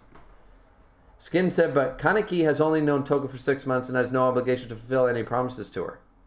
Then don't promise her anything in the first place. You're missing the point. You don't tell someone I love you and then go, well, I only know you for 3 months. I'm totally not a dick for telling you I love you. Bye. You don't do that. You're a prick. That's a prick move. That's a prick shot. So you don't promise somebody who, by the way, saved his life, saved him, helped him with his whole ghoul thing, you know. And it's also manga timelines, guys. 6 months in manga life is like 30 years, like realistically, you know. So, but yeah. 88 said, by the way, you should check the Omake in this volume. It has a nice Mano interaction with his daughter. I didn't notice one, and I'm already past. Yeah, I suppose I could go back. Excuse me. Yeah, I don't get why this. Fuck. Shit. Yeah. I'll be right back.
Well, I feel better. At least somewhat. I guess it must be the dust in this room or something. It's got to be allergies and a lot of things. Sorry about that, guys. Had to step away there and blow my nose like crazy. We're taking a break here in a minute anyways, once I get caught up with the... oh yeah, 88 said, by the way, blah, blah, blah, blah, blah, to read the thingy. So, I don't really read those very often. Let's see. There's nothing with motto that I see. It's at the hideout.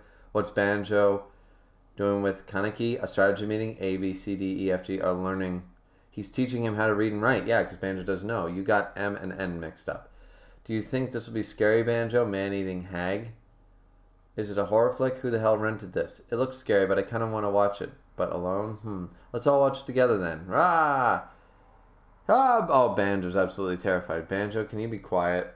Okay, so that's the Omake or whatever. That's the little thing. I didn't see anything else, 88. So, yeah. Hard to say that. But anyways, so I will be right back, guys. We're taking our actual break right now. We are on chapter 90. We're less than 2 hours into the stream. I think we'll easily get to chapter 95. And I'll decide if I want to end it on 95 or not when I get there. So we will be right back. Don't change that dial or whatever. So, or click back or any of those things. But yeah, we'll be right back.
Alrighty, we're back. Let's check the chat. Haley said, see you later. Witcher Con is live. Alright, see you later, Haley. 88 said it's after the banjo part. It's not on Viz. Sorry, 88. Miss Cunn said, I'll post the motto thing in the Discord if you want. Sure. Yeah, when do you do that? Then I can read that. Just tell me where you're gonna post it, and I'll check it after chapter 90. Gin Tonic said, so who's best girl?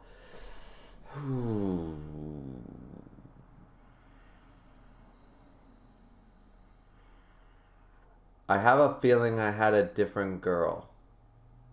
Do I have a different girl? So far, 88 says Nico. Wow, bruh. Yeah, miss like bruh. Who is my favorite girl?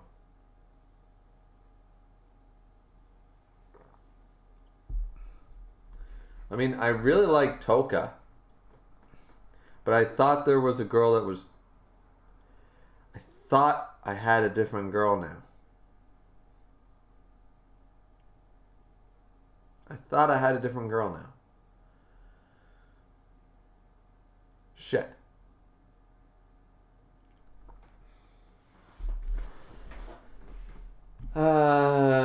Miss, count me out. Didn't I have another girl in Tokyo Ghoul that I like that I can't think of right now? If not, Toka. Toka's a worthy choice for best girl in Tokyo Ghoul, so, I mean, I might be forgetting somebody. But yeah, alright, well, I'll check that, yeah. Miss posted it, so let's see. Hey, Motto. Let's see. Motto family. Father's Parents' Day is coming up. I know you're busy, so you don't have to come. Okay. Day of Parents' Day. Akira, look. There's a really scary looking man. That's my father. Oh, so Mato did show up. That's so nice. It's very nice of him. He was still an evil psychopath, but at least he liked his daughter. Hey, Mato, let's see. Yes, Investigator Murati. What is that taped to your desk? Rawr! Is it an amulet of some kind? It's a drawing of me by my daughter drew in kindergarten. Yeah, alright. Cool. Father, yes. Do my hair, okay. Tick. I can't do it like your mother. That is fine with me. Oh, that's sweet. Father, yes. I'd like to go buy some underwear. Come with me. Okay. Standing there, they're all staring. There are times it's awkward being a father, Akira. May I go try this on? You know what the problem with that is? Because, actually, I want to talk about that one really quick because so many men, like, my dad one time, like, you guys do know that Victoria's Secret sells more than, like, lingerie, right? Victoria's Secret has, like, purses and shirts and leggings and handbags and all this crazy shit, right? Sweaters, scarves. You guys know that, right? So, what my father usually does he will once in a while, like when he can't think of something else to get like my mother or whatever for Christmas or birthday or whatever, when he finds a couple of things but can't fill enough out of her stocking or whatever, he'll go into Victoria's Secret and he'll buy like a $25 gift card and say, or whatever, or 50 or whatever, and say, here you go, right? He went one time, I mean, he's the boss so he can do this, but him and one of the guys he was working with, who's 50 years old, and he's married and all that shit. And they go to the mall. Dad walks into Victoria's Secret, and the guy goes, oh, I'm not fucking going in there. I said, why not? It's like, that's fucking creepy. Creepy? I'm going in to buy a gift card. Like, seriously, like, I'm walking into the store, like, what's so creepy about it? It's not like you're there behind the bra rack going, like, are you standing outside the dressing room just like, trying to look over to the stall? Like, no, you're in there to shop. Like, what about, like so many people? Like, I've gotten with my wife into Victoria's Secret and women's clothing stores and stuff all the fucking time. I'm shopping with her. Sometimes I sit on the bench just sort of waiting for her to go do her thing. Like, Like what's so, you know, like, I mean, Motto's a creepy looking son of a bitch, so I know that that's the joke. But it's funny because a lot of guys, like the guy we work with, the employee, he would refuse to go in that shop with my dad. And I was just like, going in there in work boots to go, you're in your company clothing, you're going in there, you walk up to the counter, you buy a gift card, and you walk out. Like, what, are men not allowed in the store? Like, it was one of the weirdest fucking, like, things that I ever heard. I understand why it could be creepy, but if you don't make it creepy, it's not creepy. Like, I'm in Canada, my wife's in America, sometimes I need to go and buy certain women things for her before she gets here, because why would she load up her suitcase with a bunch of shit when I can just go down to Walmart or wherever and buy them, or the drugstore and buy them? Like, it's like the guys, oh, you're buying condoms. Oh. Like what the fuck? You know what I mean? I don't get it.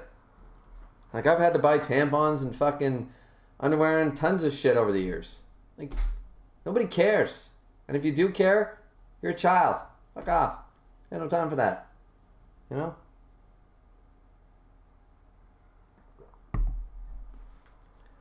let's read the next one, though. I understand because it's Motto, it's creepy, but that triggered something in me.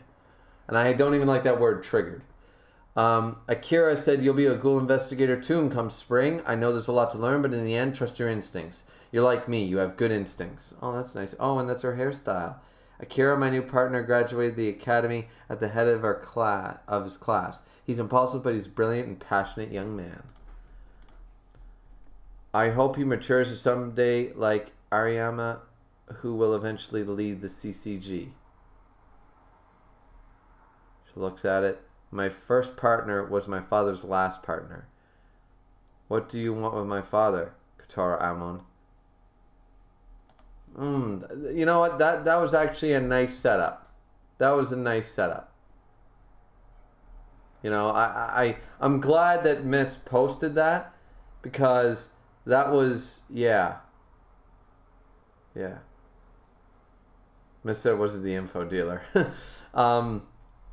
88 says, that's kind of ridiculous, to be honest, isn't it? It's kind of ridiculous. But yeah, I'm glad that Miss posted this. I'm glad that 88 insisted that I read this, because this is nice for character background information. So I'm glad that we got that. So, but anyways, let's move on to, and by the way, guys, thanks for the 11 likes. That's great. I appreciate that, of course, as always.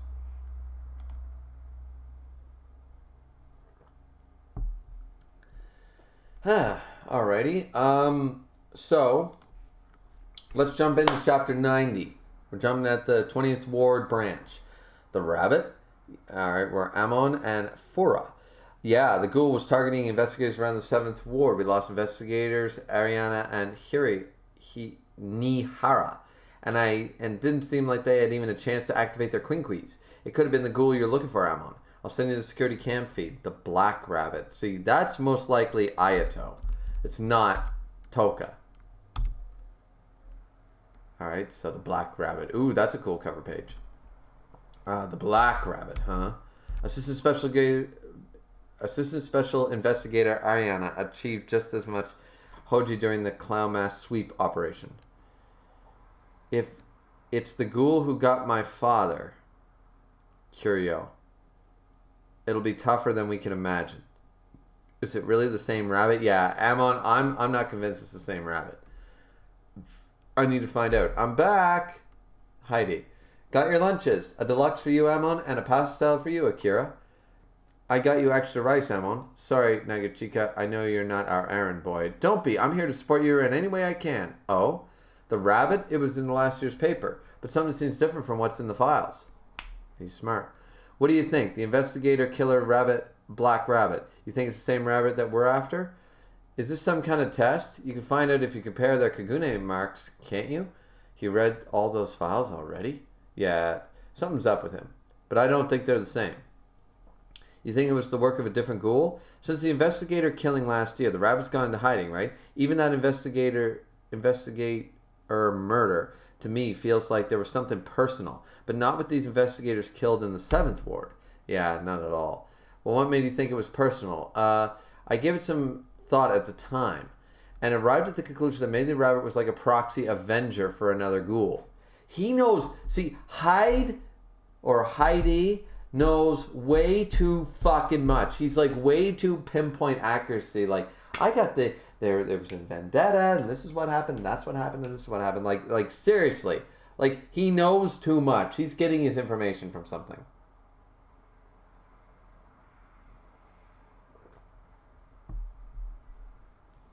A proxy avenger? Yeah, remember the daughter ghoul? Like, literally. Alright, he's going to explain the whole thing. We already know it. That's why I can't imagine the 7th ward rabbit, who kills indiscriminately, to be the same ghoul. Like, because it's not. But Heidi knows too much. Heidi knows about ghouls. He knows somebody on the inside, or he's the ghoul himself. It's gotta be. Gotta be. This is too, like, otherwise, this plot convenience is too crazy. It's just too much. Heidi knows way too much. Nagachika. Seems you had a considerable interest in ghouls for a long time. She looks fucking demonic. It was all over the news. It's hard not to be interested. Is that so? Is she gonna make him eat something?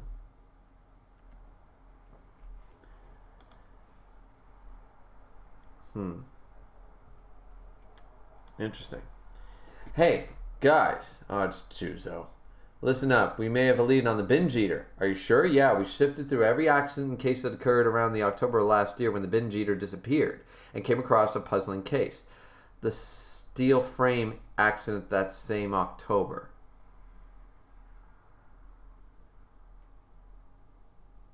So the binge eater was Rise. Well, we already knew that, but I remember that. A girl's organs were transplanted without her parents' consent into a critically wounded boy. They didn't know it was a ghoul. Was there some backlash against the doctor, I remember? That's right, but here's what gets interesting. The attending surgeon Kano was an ex-CCG medical examiner. CCG medical examiner? We went to question Kano, but he's gone missing. On top of that, the boy who received that transplant, and Heidi knows about it, Ken Kaneki, a Kami University student, he's also missing. We contacted the university. Oh, Heidi's not saying anything. And they said it hasn't been to school for about 6 months now. Both the doctor and the patient are missing. Suspicious, isn't it? What if the girl who died was the binge eater?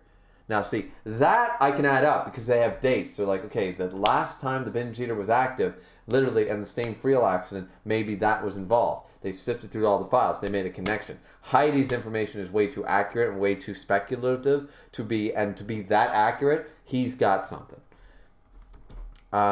We should continue looking into the boy. Question the students at his school. Wait, Kami.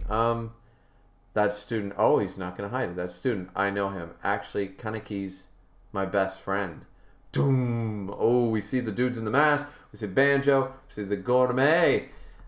Kaneki, that nurse Taguchi, should be passing through here soon. We'll capture and question her as planned. If she doesn't know anything, we'll let her go. Ooh, this is a bad idea, though. But if she does, why did you leave me at the hospital, Kaneki? Tell me. Ichimi Sante, I want you to the by the back of the building. You got it. Jiro and Banjo is in the alley over there. Roger that. There she is. Let's move. Ooh. Somebody else first. Hello, Miss Nurse. Creepy. What? Kanaki. Those guys are. Ugh. Slam, you know where Kano is, don't you? Tell me and be eaten gently. Or don't and be eaten painfully. You decide. And she passed out. Let her go. She's ours. Ooh. The Aragiri versus that. Who are you? That mask and gray hair. I see. You're the guy that Tataro mentioned. They with Aragiri. You're the asshole one-eye who killed Yamori. Sob. I can't. So many memories. I'm too sad to fight. Yamori, why you go without me? Who the fuck is this? Is this a woman? It looks like a woman, but maybe it's a guy. I have no fucking idea. Is it a pantsuit? I got no clue.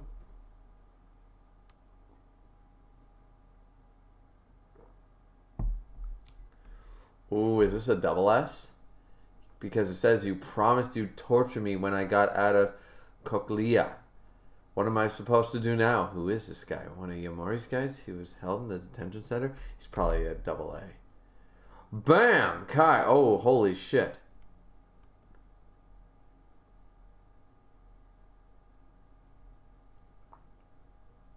Bam. That dude looks like a beast, though. Jumps back. Sachi. This is Sachi. Don't you do it. I plan on taking my time killing him. Shock. Quiet Naki. You're slow to act. Well, we know Sachi is the double S, right? Sachi's a double S. And he looks like a fucking beast. This dude's amazing. He looks amazing, but I don't know who this Naki person is. Another double S, maybe? Sachi? Alright, chapter 91. Sachi? The 6th ward leader who was held in the detention center. I know about his escape, but what's he doing with our Giri? Jump. Shitsu. Damn, he's quick. Bam! Ooh, upper kick. And powerful. Double fist. Bam! Oh, he broke something. Slam! Oh, the bones are showing. Wow. Kaneki? Even the gourmet's shocked. Boom, slice. Ooh. My jacket's torn. Bonjour. Oh, so the gourmet versus this fucking guy. Those guys are huge, says Banjo. Boom, he takes the hit. Banjo knocked into them. Banjo, Jiro, you shouldn't expect much from Banjo in a fight. But we can at least applaud his courage. That's great and all, but boom, boom, boom. Alright, so they're fighting the henchman. The gourmet's fighting this fucker. I'm not interested in you little guys. You will not get in Kaneki's way. Ugh. Damn it, they're broken. He broke both of his arms blocking it. This is the problem with my body. And he thinks about it. It doesn't matter why Sachi's working with Aragiri now. I can't let them have Taguchi. Ooh, we pulled out the spider limbs. Ooh, here we go. That's what killed Yamori. 4 of them. Kaneki will. Rise. Oh, he knows about rise. Jump. Slice. Boom. Oh, he dodged it. You're not going anywhere. Stab. Stabs him. I got him. Is that all you got? Jumps out. Earn. Is he going to power? Is he going to, like, flex through? Jesus, did he cut them off? Damn it.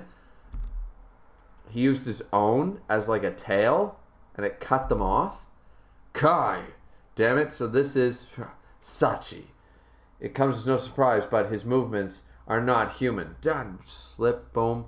Where'd he go? He's right in front of his face. You're too slow, boy. Boom! Oh, wow. Holy shit.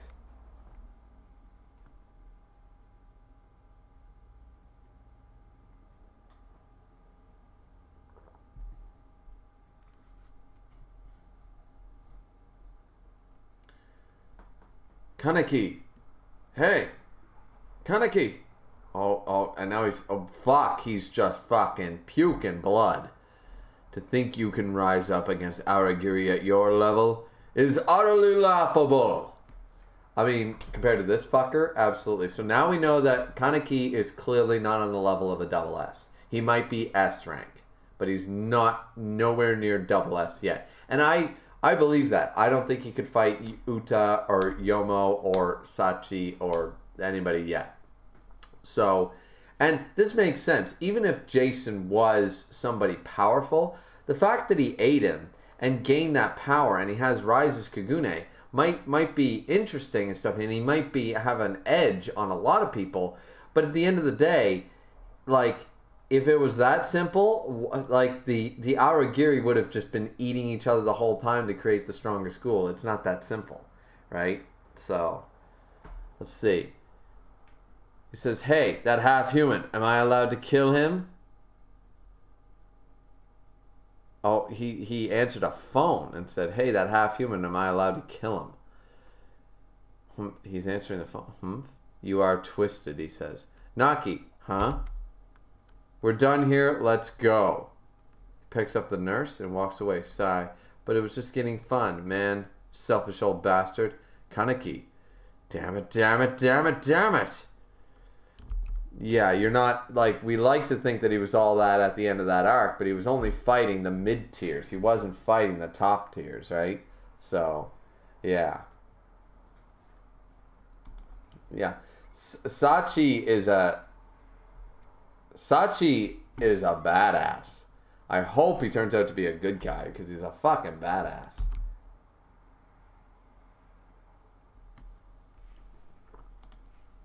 Let's see what people are saying. Haley said, see ya. Miss Condon said, alright, posted in general. Alright, I read all this. 88 said, if there are any other omakes worth the read in the coming volumes, I'll mention them. Thumbs up. Thank you for that, 88. Miss Condon said, Sachi had to be the last kind of character I expect to see in Tokyo Ghoul, but boy, am I glad he's here. You're like, yeah, where's the fucking strong fucking guy? You know, like, why not a dude who's physically as bigger than Banjo, but also is a badass and can use Kagune. You know, so automatically he's amazing. So yeah, let's jump over then to chapter 92. Not good. This is not good. That call had to be them. Who's this fucker again? I have no idea. Not good, not good. This is not good. That call had to be them. Oh, it's Nurse Taguchi. Hello? I still have medicine for my boys. I've spoken to Dr. Kano. Madame? Oh, who is this? It's nice to hear your voice again.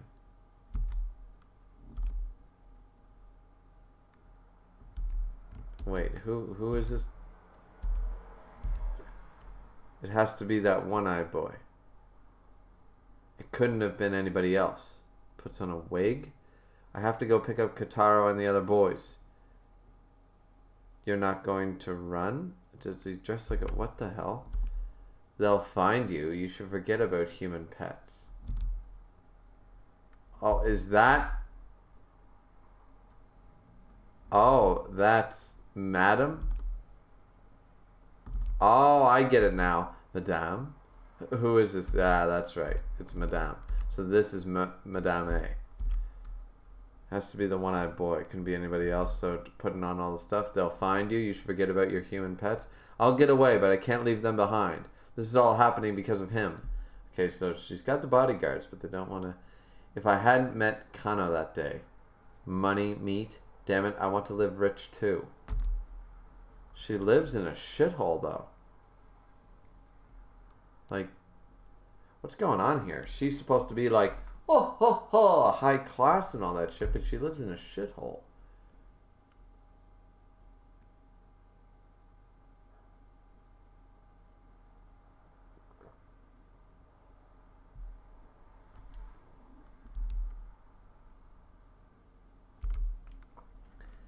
Money, meat, damn it, I want to live rich too. I want to eat my fill of humans and live extravagantly, and I want to attend those parties the upper class girls go to.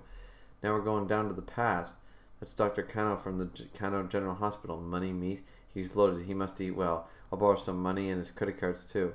Jumps out. What? Who are you? A bodyguard? Is he human or is he... I didn't expect to be attacked by a ghoul here. It's giving me an idea though. Would you be interested in being a keeper? You live a much better life than you do now. Since that day I took care of the human pets exactly like he asked me to. He paid me generously too. That's why there's the connection. Thanks to the pets, I made connections with members of the Ghoul restaurants. Well, but this is not the kind of life I wanted. Yeah, she's still living in a shithole. Kataro, Shota. Looking on. Welcome, madame. We've been waiting for you. And it's the gourmet. What? What did you do to my boys? Oh, the bodyguard followed anyways. Clang. We're trapped. I'd like to speak to you if I may. Hell no, says the bodyguard. Ching. Cuts the container. Shy girl. They all jump. Boom, boom, boom, boom. She runs. She's so fast we can't cut in front of her. Put me down. Oh, and carrying baggage. Quiet or I'll throw you into the ocean. Crap, we're gonna lose her. Don't worry, Hina's keeping watch. Wait, what? You brought... And there she is.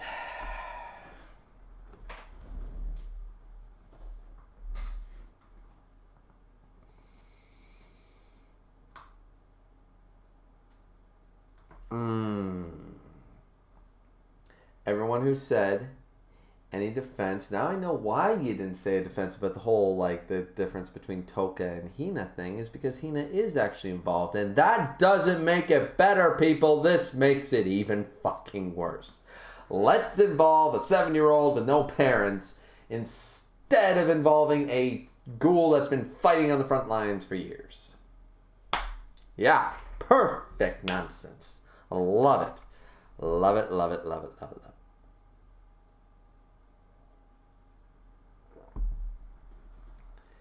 Yeah. Kaneki, prick, not boyfriend material. He'd be a controlling fucking guy that makes Christian Grey look like not a rapist. Let's see. So she's keeping watch apparently. Ichimiya, keep going straight. Chio, divert. Standing up there being a lookout sort of idea with her ghoul eyes. Sante, head down to B7 from the container in the back. Kaneki, you go straight down. Boom. Bam. Huh? Drops her. Hey, what are you? Dad said to give you up if we have to. I can't handle all of them by myself. Bye. She dodges. What? Give me up? Well, madame, there's a lot I'd like to ask you. Oh, they're going to actually let her go. Do you know the sound a live centipede makes when it's in your ears? If you answer me honestly, it would save us a lot of trouble. Well, he learned that from Jason. Roma.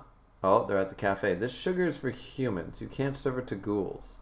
I'm sorry, he was throwing up, wasn't he? What should you avoid in both coffee for ghouls and in negotiations when you have the upper hand? A sweetener. What? You don't like jokes? Oh, that was supposed to be funny? I mean, it was more of a dad joke, but I got it. I have a joke too. Tell it to me. A waitress asks a man, how do you take your coffee? And the man says, oh, I want to hear the joke. Antiqui, this is the place. Yep. It's a nice, chic place. Smells good in here. Ooh, Yoshimura notices who's there. So this is the cafe Kaneki worked at. And the owl recognizes him. Let's see. Avatar talk number 1. Hey old lady, Akira, you might not call me that. It's very impersonal sounding. What do you mean impersonal? I don't even know how old you are. Judging by your looks, you can't be that young. You got a mouth on you. You may be right, but at least show me some respect. I have more life experience than you. Besides, I'm a Madame A. The A is very important. Okay, whatever. Please add the A when you address me. My celebrity elegance is all represented in that A. Fine, old lady A. That sounds even more impersonal. Avatar Talk 2, Toka, Roma, and Yoshimura. Which, once again, Toka is still part of the gourmet world because she still works at the cafe run by ghouls. So, all the arguments are dead. I'm sorry, I broke another plate, Roma. How many is that? We have some nice plates here, you know. If they were 1,000 yen each, you'd owe Mr. Yoshimura 10,000 yen at least. I'm sorry. If they were 1,000 yen each, question mark, then you would owe me a total of 62,000 yen, Toka. What? Ooh. Oh, shit. That backfired. That backfired hard. Okay, okay.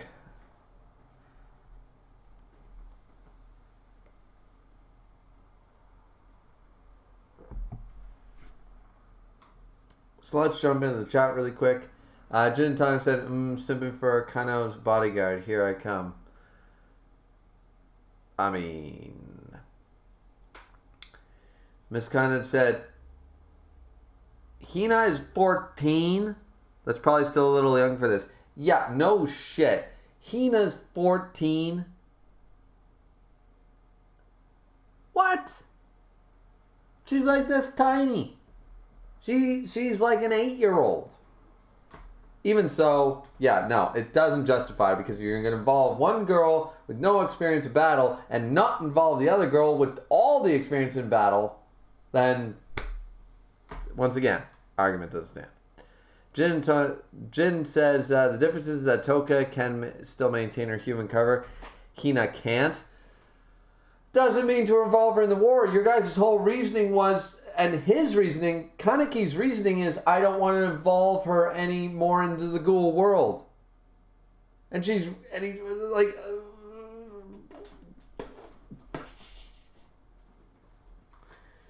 Oh, no, I don't see it, guys. One Man Gang said, I would definitely have a problem if they made Hina fight on missions. I have a problem with the fact that he's being a prick, he's being a toxic non-boyfriend to Toka, and involving a little girl with less experience than Toka, and he thinks that's okay. You see the problem with that math, guys? You see the problem there. Hina should be trying to do what Toka does. She should be left with Toka and trying to be more human. That's the nice thing to do. But Kaneki is allowing Hina, apparently, to have a choice to stay with him, but not giving the same choice to Toka. See the hypocrisy here? See the Catholic Church level of hypocrisy in Kaneki's decision-making? It's hypocrisy, guys. At the very least, let's table it this way. Kaneki is being toxic and a hypocrite. At the very least, these two things are facts. Regardless of the severity of them, these are facts. Jintan said, you get the bodyguard thing later, like way later. Oh, okay, fair enough. 88 said, the main difference with Hina and Toka is that Toka wants to keep her human life. Kaneki understands that and wants to protect it. And Edward didn't want fucking Bella. It wouldn't be a Twilight. It wouldn't be a stream if I didn't bring up Twilight. And Edward wanted to fucking cut corners. Like, here's the difference. Here's the difference. If that's the case, then Edward's a better character than Kaneki. You want to know why? Because Edward, when he fucking left in New Moon, he fucking pieced. And he took everything. His family, everything about vampires, gone from Bella's life. Completely gone. No contact, no bullshit.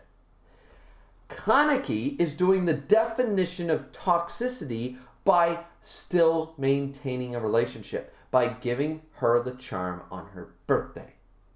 That's not cutting it off and protecting her. And by the way, independent women don't want that. Once again, that's a decision. You understand, guys. That statement, Kaneki understands that and wants to protect it. That is the definition of toxic masculinity, because he's making decisions for Toka without her say so. And she is her own independent person and she can make those decisions. It's not up to Kaneki to decide what's best for Toka, considering she's the veteran ghoul here. Yeah, Kaneki went through some shit. Doesn't give him the right to start telling other people how to live. And Toka is still living the way she wants to live. But there's no danger in seeing him. I think this is self-inflicted on him. He thinks he's doing it for her, but really he's hurting her, which is the definition. That's what it always boils down to, is like, I'm going to leave you because it's best for you. That is arrogant. That's an arrogant. No, guys. No. This is bad. This is so bad. And by the way, you guys can't defend this because Hina's involved and Toka's not. So, I mean, it's pot kettle here. 88 said, doesn't have much to do with the danger of fighting ghouls or the Aragiri. Kaneki still doesn't involve Hina in actual fighting, though. That's not the point. Toka doesn't... You guys are getting this all wrong. Toka doesn't need to be involved in the fighting.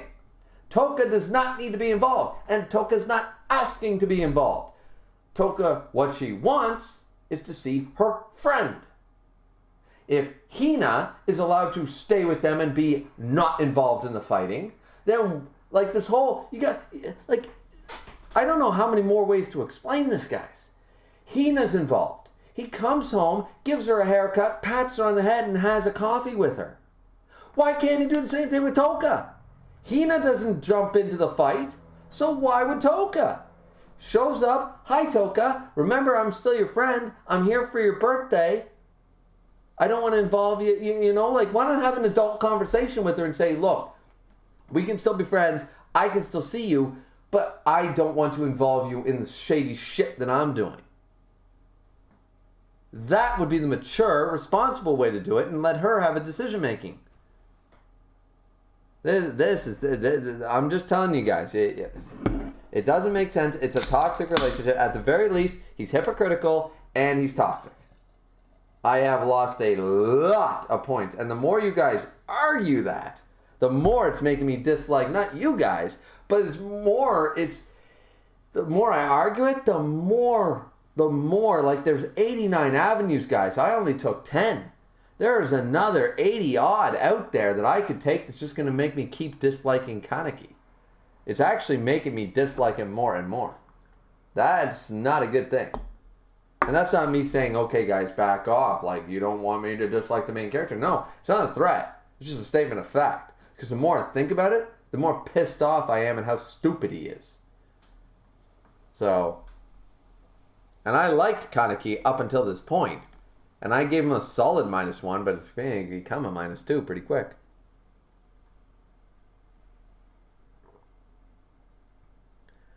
Gin Tonic said, I'll get the bodyguard thing way later. That's fair. 88 said, doesn't have much to do with the danger of fighting ghouls or the Awagiri. Kaneki still doesn't involve Hina in the actual fighting, though. That's, once again, that's irrelevant, guys. You're missing the point. Miss said, perhaps this will be used for development later. Maybe it will. 88 says, yeah. Miss said, anyway. 88 said, it's obvious there will be some confrontation resolution about this later. Maybe. I mean, yeah, eventually Toka and Kaneki are going to meet up. What I'm saying is that Kaneki's attitude towards Toka right now is bad behavior, guys. It's the definition of bad behavior. If I have to go get a hardcover copy of a 700-page document on behavioral analysts by my fucking wife and read you every goddamn page, I fucking will. Because, trust me, this is bad behavior. It's not healthy. It is toxic. And it is hypocritical. Now that we're done with that again. Jesus, I thought I was over it. I'm still not over it. Okay. Chapter 93. Once again, guys, I'm not actually mad at you. Like, just anybody new here, like Gin and Tonic. I know you're a new subscriber, by the way. Thank you for that. I checked my phone while I was taking my break. Thanks for subscribing. I hope you enjoy the channel and all that shit. For anybody new here to my rants and my tangents, this is how I do things. So, and it's all good, you know. It's just like I'm passionate when I'm right. And yeah, arrogance is part of the job of being a YouTuber, so yeah. Alright, so let's freaking go into chapter 93. I am enjoying the chapters, I just don't like his treatment of Toka. I think he's a piece of shit for doing it.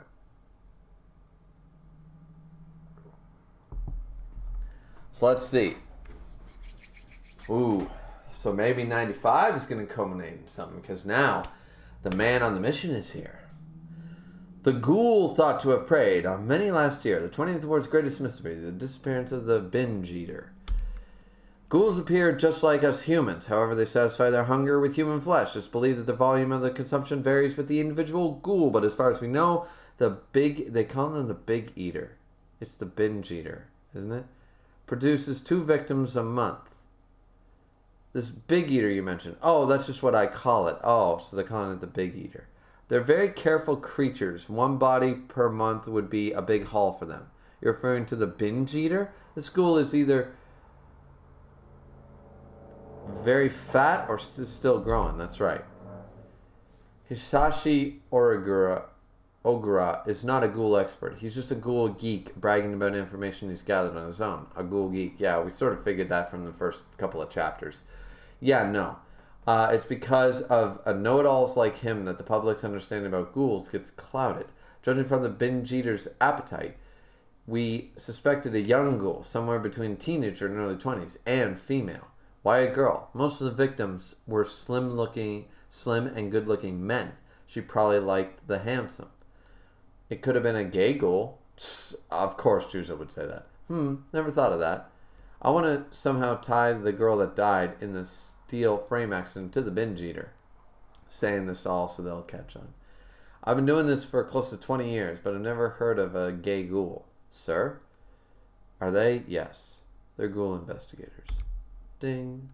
And Toka shows up. Okay, like, so is he putting this on because he knows that it's Mr. Yoshimura? Like, clearly if they knew, they would try to apprehend him. But, because they did try to apprehend the owl. They didn't run away, but still.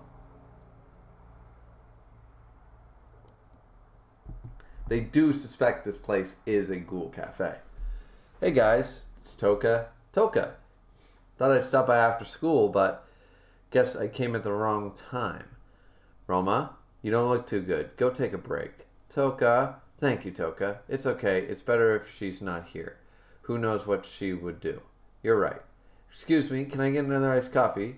A hot chocolate for me, please. And that sandwich, too. Miss, can I ask you something? Was there a young man by the name of Kaneki working here before? He did for a while. He was a college student. Yeah, that's him. He's not around here anymore? No, not anymore. What do they want with him? Is he in trouble? Well, we're just looking into something. Ghoul investigator. When did he start working here? Around October, I think. So he's being up front, and they're playing the word game. I love these tense scenes. Like, this chapter looks normal, but it's tense as fuck. If this was... Like, maybe I'd like to see, like, the anime version of this scene, because I feel like everything would be very slow, very tense, every word delivered very clearly, you know what I mean? I think this would be a very good scene. When did he start working here? About October, I think. When did he stop showing up? Around December last year. We suddenly couldn't get in touch with him. So he's working here after the operation. Then he stopped going to school around the same time he stopped showing up to work. Are you not feeling well? I'm sorry. Did you throw up? Juzo looking fucking creepy. Looks at... Oh, she was probably eating food from her way home from school or whatever. Have we met before? No. Oh, they're looking in the eyes. Ooh, this is a tense fucking scene. Your coffee and sandwich, sir. Kaneki was a good boy. Yoshimura shows up. Kind and good with his hands. Have you contacted his university? We have. I'm not sure this would be of any help, but he was the recipient of an organ transplant. I believe he was in some kind of an accident. He used to take immunosuppressants medication at work. I don't think he was eating very well either. This is good. Anything else you remember? Come to think of it. He mentioned something about wanting to go someplace far away. You know how they are, boys that age. I see. The coffee was great. Thank you. We'll be by again. Feels like we just got fed. You mean the sandwich? Lies about Kaneki. What's that old man trying to protect? I wanted to fight too, but then Mr. Catfishbeard was all like, Kah! You know how I feel about Yamori, right, Ito? I do. And there's Ito again. Yamori was strong too. Didn't know that boy had it in him. Tatara should have killed him when he had the chance. I feel Yamori inside me gently whispering that we gotta make that gray hair suffer what he did to him times infinity. You think he'd join Arigiri? Screw that, Ito. Where's Tatara? Is that Ayato? Okay, so Ayato's still alive and around.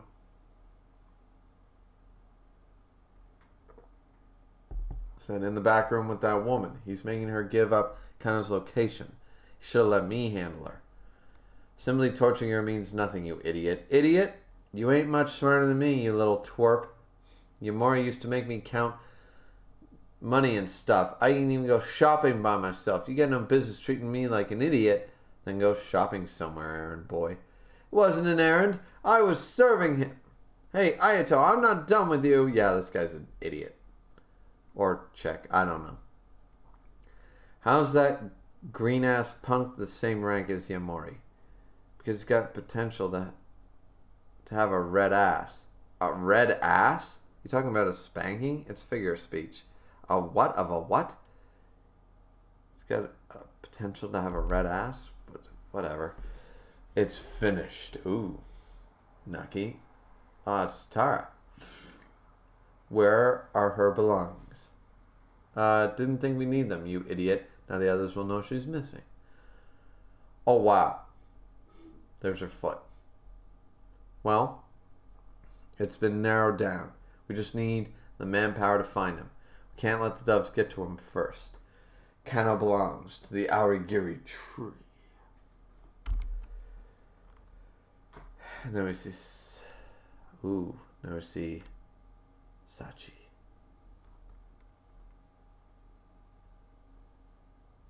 Looking at the ghoul. Looking at...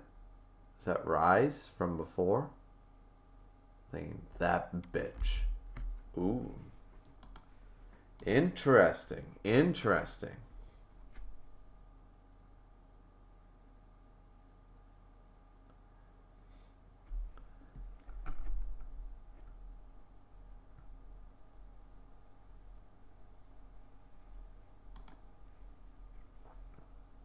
So, on our way to chapter 94, we will check the chat. Gin and Tonic says, trying to apprehend the owl during midday with no equipment sounds like a good plan. I mean, I just think that they know that it's probably a harboring area. They don't know that Yoshimura is the owl, but... Gin and Tonic also says, once again, here we go. Ato. Ato?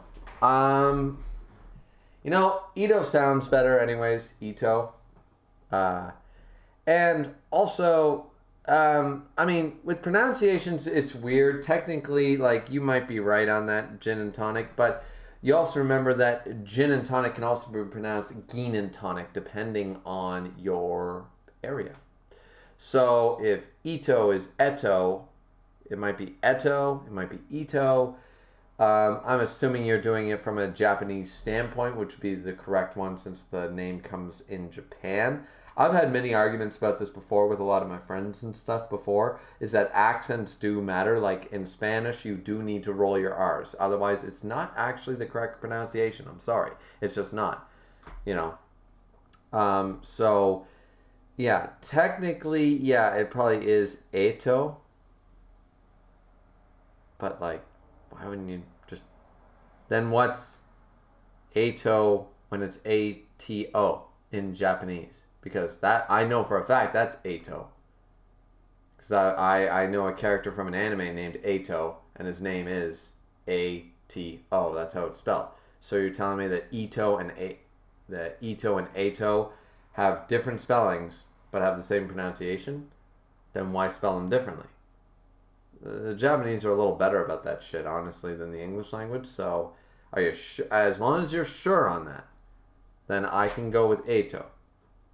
But then, how do you pronounce Ato?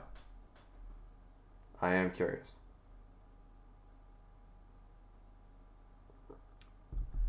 Um, 88 said, fun fact: in the original draft for the anime that the manga author made, Tatara forces Kaneki to eat Taguchi, Kano's assistant. That's okay. I don't even know how that would add up.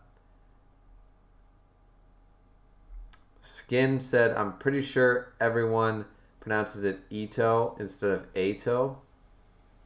88 says it's more like Ato. Ato?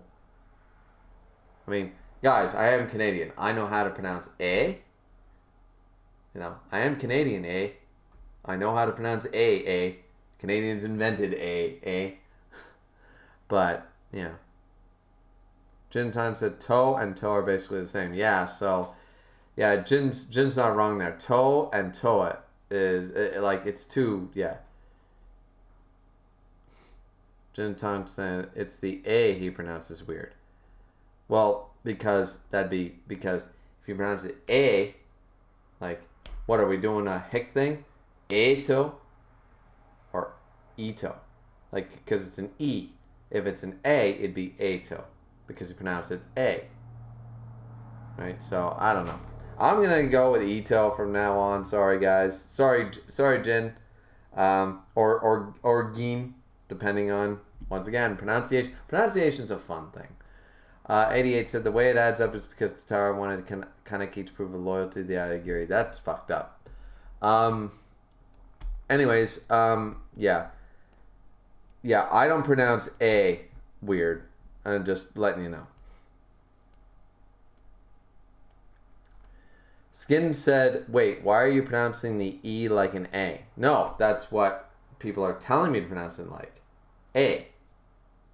Like EH is A. How you doing, A?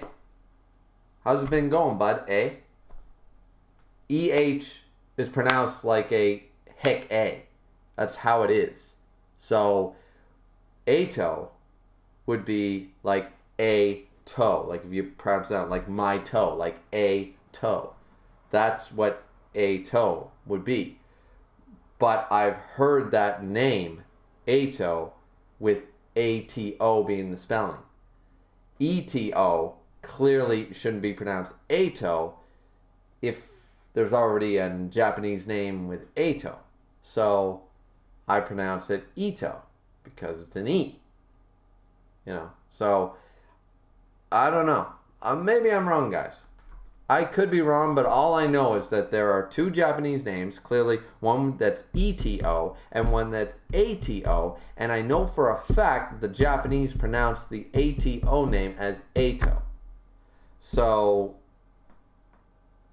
why would I pronounce a name spelled differently the same? That makes no sense. That'd be like pronouncing Mitchell and Michael as both Michael, or Matthew and Maxwell as both Maxwell, you know? Like,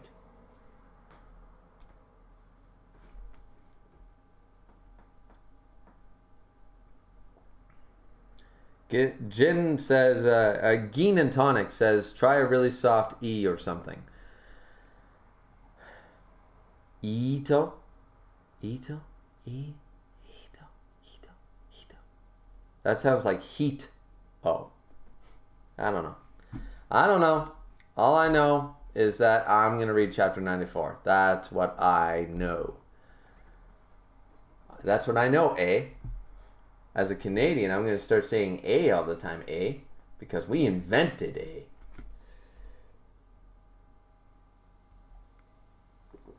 Chapter 94. So these are all the properties Kano owns. Holy shit. This guy Kano. The more we find, the more puzzling he becomes. He owns a number of residents for unknown reasons. Yeah, I gotta fill that up. The son of Kano General's director, Akihiro Kano. After graduating from Teihyo University Medical School, he goes on to become a researcher at the GFG in Germany for 3 years before joining the CCG. He then leaves the CCG. He basically served the Bureau for about 4 years. After leaving the Bureau, he begins working at his father's hospital. He's by and large highly regarded by his patients as well respected by his colleagues. Wonder what happened during his CCG years. I mean, he traveled all the way to Germany to study ghouls, right? I can't understand why he suddenly became a regular doctor.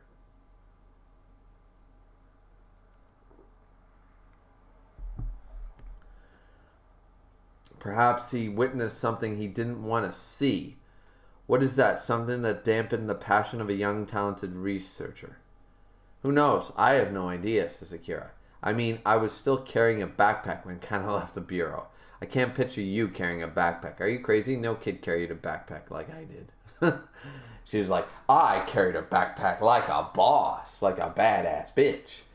You guys finished chit-chatting, says Amon. Oh, hey Amon. It was a chit-chat by sharing my childhood memories. Forget it, I'm tired of your rhetoric. I want you guys to take a look at this. That's one of Kano's properties. What? He has more? So he owns more than the ones we found. He purchased it under somebody else's name. Where does he get the funding now? What's his plan? It has a basement. Doesn't look like your everyday vacation home. What's this plan? It has...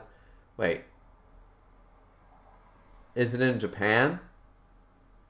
Because if you live in California, a basement's suspicious. If you live in Japan, a basement is suspicious. But in Canada, every single property has a basement. The only properties that don't have basements are ones that caught fire and then they build a building on top of the fire. You know, those are the only ones, because I have a basement. My parents have a basement. Every single person I know has a basement. A basement does not automatically mean suspicious in this country. But in Japan, the reason is, fun fact guys, earthquakes. We don't suffer earthquakes. So, or at least we're not known. We have hurricane season. We don't have earthquakes. But California, the West Coast, suffers from earthquakes a lot. And so does anything. The Pacific Ocean suffers, on the coast of the Pacific, suffers earthquakes a lot. They're the earthquake central. Atlantic Ocean is windstorms, hurricanes, and tropical storms. So, yeah, we don't really suffer too many earthquakes. So you don't find a lot of basements on the Pacific Ocean, which this is Japan, so that makes a lot of sense, actually. I mean, that being said, I was in a basement in California. My friend who lives in Japan actually has been to many a home that do have basements. It's just not common because of earthquakes.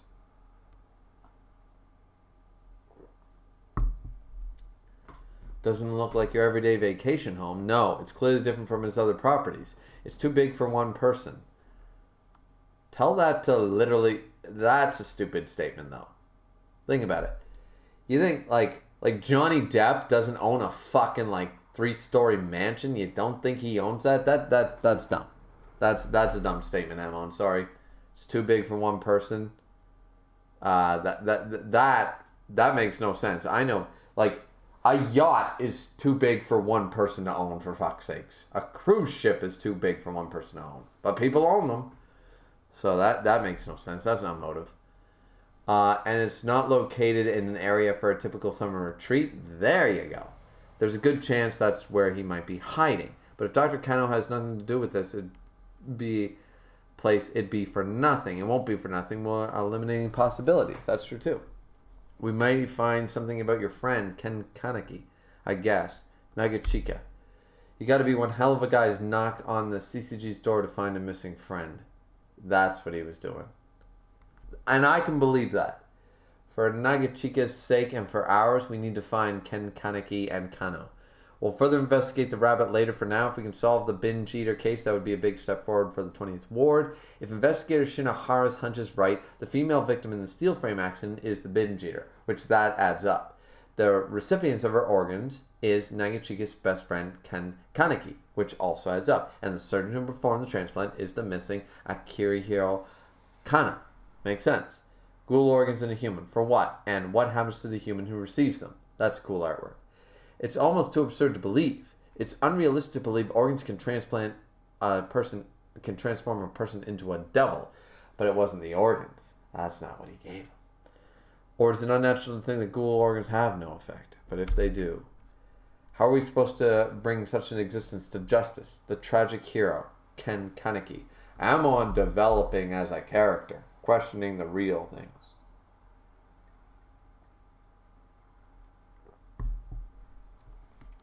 No, if he is a complete ghoul, he must be brought to justice like any other ghoul. We must nip evil in the bud. Nagachika, if he is, what will you do when you face your best friend? Chase the white rabbit instead of Alice. I wonder if Wonderland is the ghoul world. Who's Alice? Ken Kaneki or Kano? Good question. Who is the white rabbit? Matrix level shit. Sachi is what? He's with Awagiri? That's impossible. So they're back in the 6th ward. You said he wouldn't lose his cool, but he came right at our boss. Sachi, why? Why weren't you back in the 6th ward? What's that eye patch? Where's the eye patch today? He should be here to tell me this himself. Yeah, he's kind of busy.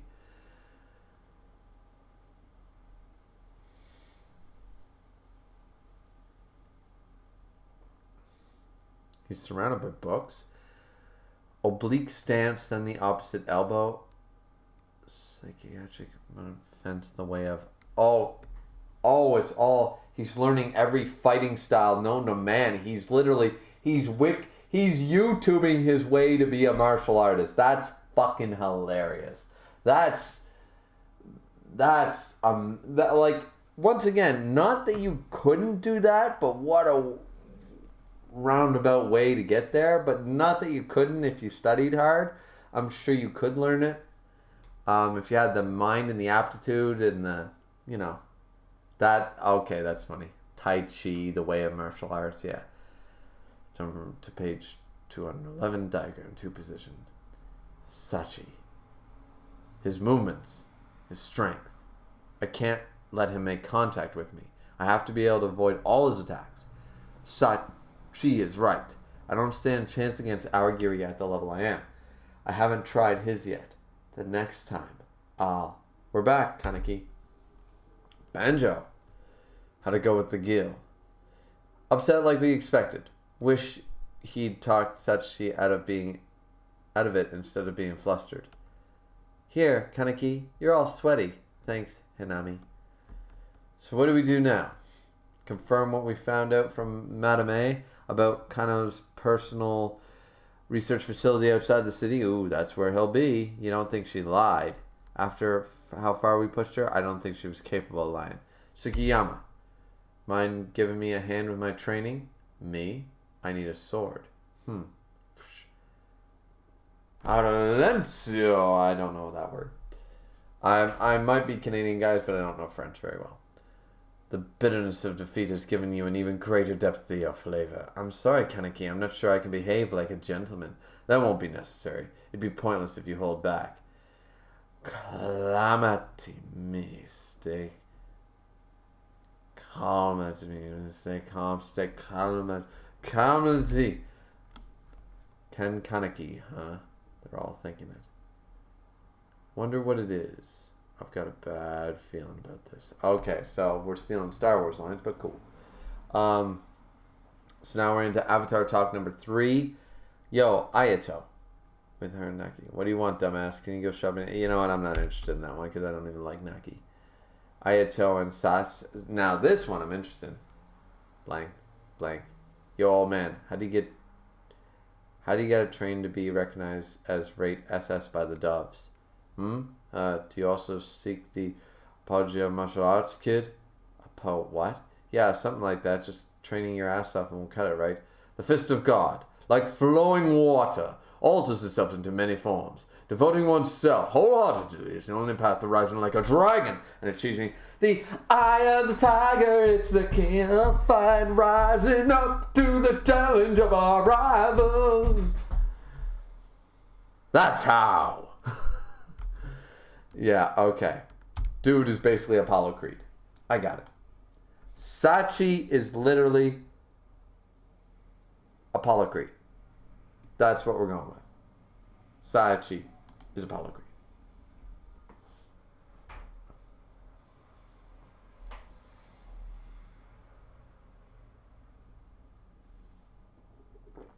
And I'm good with that. I am all good with that. God damn it. I need the towel, guys. 1 sec. I'll just pause it. Take a quick break. 1 sec. We're going to begin chapter 95 after I read the chat once I come back. I'll be only 2 seconds.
Okay, we're back. Let's see what people are saying. Blah blah blah blah blah. Let's see. 88 laughed. Gin and Tonic said, "Damn, I hate English." I mean, I hate most languages. Really do suck in the end of the day.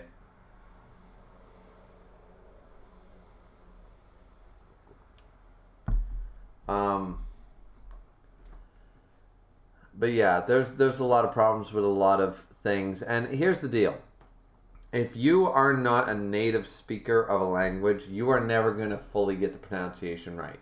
Like, I know a little bit of Spanish, I know a little bit of French, I know a little bit of Japanese. But at the end of the day, I know my pronunciation is always going to be off. In the same way that, like, if I go down to Texas right now, I'm telling you right now, they don't know how to speak fucking English. If I go to Newfoundland in Canada, that's not English. English comes from England. That's what English is. But our pronunciations over here, for example, the very simple tomato, tomato. It's a tomato. That's the real word. But in North America, it's tomato.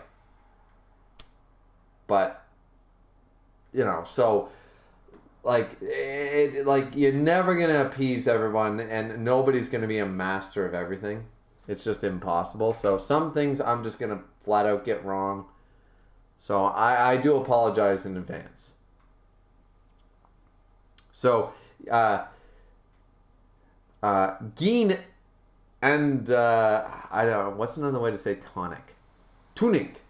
So, Geen and Tunic, you see what I'm saying? Damn, I hate English. You're not wrong. You can hate every language, man. It's cool. 88 says, or girl, I don't know. 88 said a literal softie. Yeah. Miss Conn said, "'Tis a strange language." Every language is, except, see, Tolkien was right, because Tolkien has, when Tolkien made a language, he gave everyone the right pronunciation and just said, here you go. He literally tells you, in the books, in the appendices and all that stuff, he tells everyone how to speak Elvish. It's perfect. He gives you the letters. He tells you how they're supposed to be pronounced, so nobody can get it wrong. Elvish is a complete language. It doesn't have a flaw, because nobody can mispronounce Elvish, because you either mispronounce it, you're either right. There's not dialects like in that way. There are dialects of Elvish and different, like Sindarian and stuff like that. But like if I'm speaking to you, like, you know, there's no. Okay, you guys get the point. Anyways.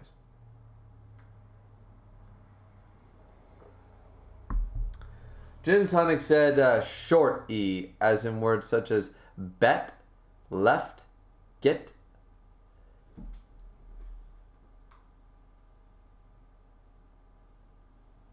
Etto. Etto. Etto. Et. I gotta say it quick. Etto. I mean, so it's not Ito, it's Etto. I mean, it's not Ato. I sort of get what you're saying now, Gin, or Jin, or any one of 95 pronunciations. It's like Eto. Like the Edo period. Yeah, okay. I think I got it now. I'm not unwilling to learn, just so we're clear, guys. But yeah. Eto. Not Ato. And not Ito. Eto. You gotta say it like sort of quick. I'm just gonna, yeah.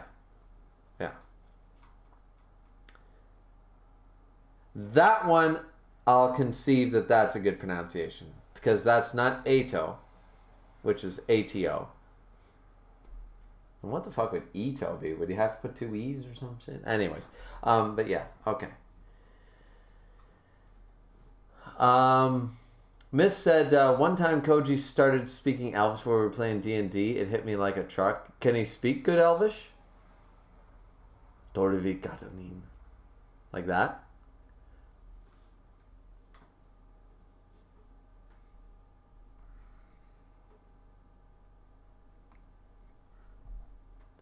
Oh, look again. Sorry, I'm not doing that on purpose. Now I've confused myself. Gin or Jin? is saying, I'm assuming it's gin and tonic, hence the drink, but is flooding the chat saying, yes, you did it. There you go. Do it again. Do it. So, perfect. All right. So, there we go.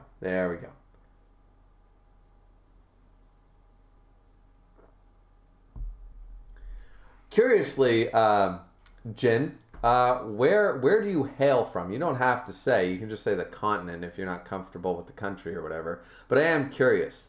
And what is your first language?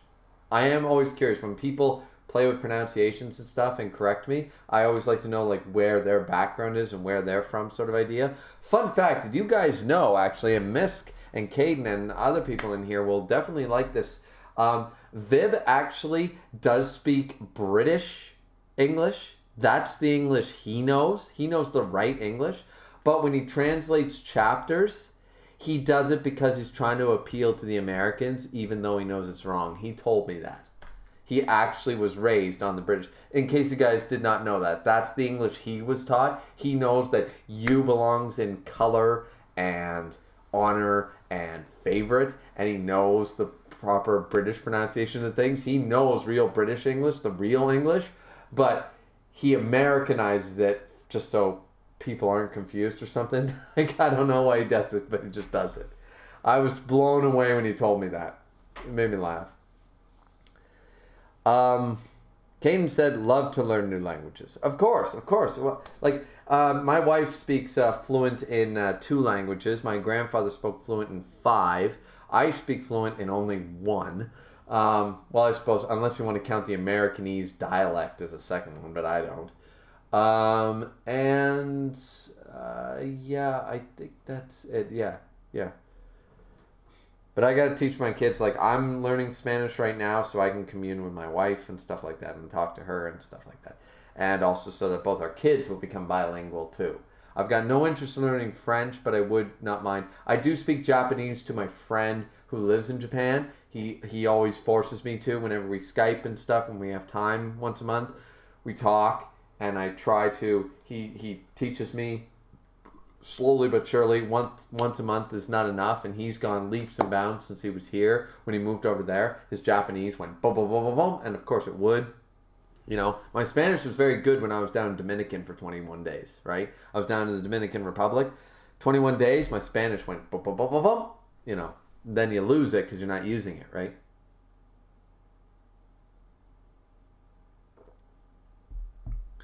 Miss Condon said, I'm not sure. You can ask him to speak some next time we're in VC. I would like that. Is it Tolkien Elvish? Because that's the only real Elvish. Caden said, ready to get back to the chapter? Absolutely. Gin and Tonic said, Sweden. Of course, Swedish. Swedish. So your first language is, of course, yeah. But you clearly speak English quite well, too. And you know the pronunciations in Japanese. Because you're not giving me English pronunciations, you're giving me Japanese pronunciations. So that's interesting. So you clearly understand at least 3 languages. That's very impressive, Jen. It's more than I got. 88 said, my mother tongue is Spanish. Really? Which has a very similar pronunciation to Japanese. Is that a fact? I'll have to ask my wife about that, because everyone compares, because it's the 3 Latin languages, it's the French, English, and the Spanish, right? But she goes, I don't understand a fucking lick of French. Like, see, stupid people think that French and Spanish are so similar because they do the verb thing. They do the masculine feminine thing. But it's not at all. She goes, I understand Portuguese and Italian better than I understand French. And she only speaks Spanish and English, but she can actually understand Portuguese. She can't speak it, but she can get a rough idea what someone's trying to say in Portuguese. She goes, Spanish and Portuguese are like this, not French. And I was like, okay. And that's coming from, and that's my entire family, actually, my in-laws. They all said the same thing. Like, oh yeah, we could watch a Portuguese sports show and we could guess what they were doing, and guess what they were saying. But we couldn't do that with a French show. If they watched, like, the Montreal Canadiens on a French channel, they'd have no fucking clue.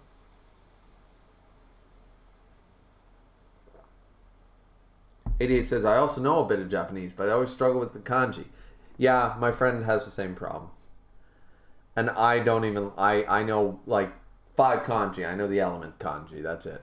5 elements. That's it. But yeah, so we're 3 hours into the stream. Why don't we just get back to the final chapter of the stream, assumedly. Chapter 95. Just let me quickly check one thing, guys. Yeah, we're all good. Okay. So we're in the past because it's black bars. Wait for me. You're too slow. Okay.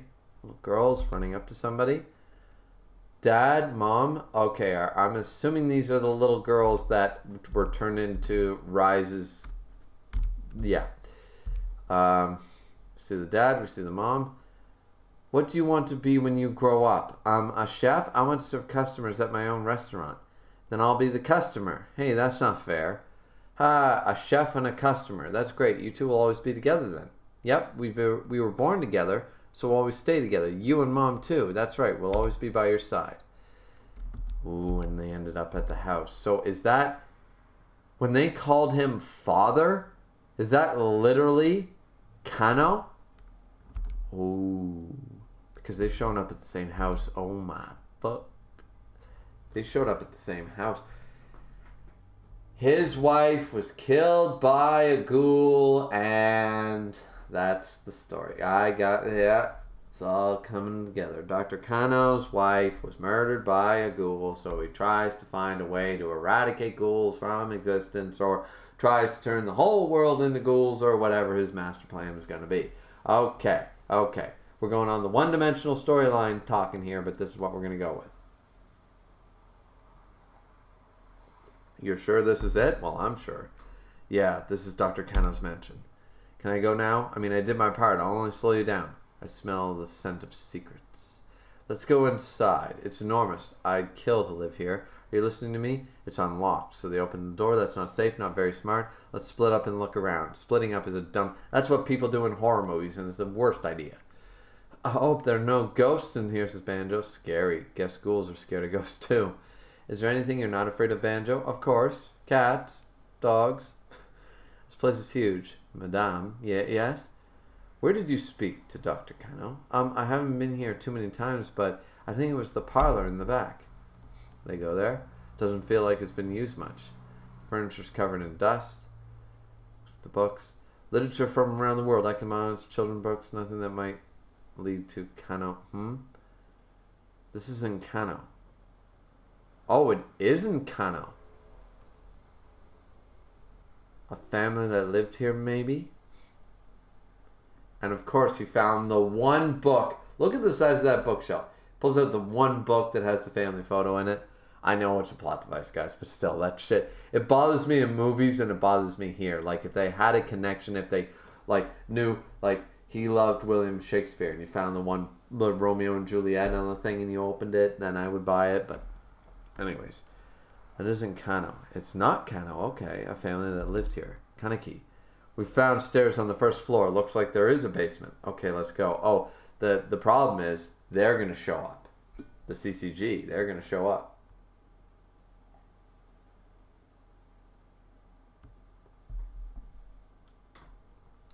This place is massive. It's too big for one person. Yeah. How the hell much did Kano have saved up? According to Hiyori, this place was listed at an extremely reduced price. I wonder why. It belonged to a man... Sorry, guys.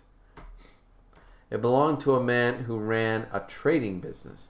He started it using his father's fortune and achieved quite a bit of success. Just checking for nosebleeds, guys. I get them in the summer and the fall. Always gotta check when I feel it. I'm the guy who wakes up with all over the pillow sort of thing, as gross as that is. My father's like that too. It's called something dry nose, something.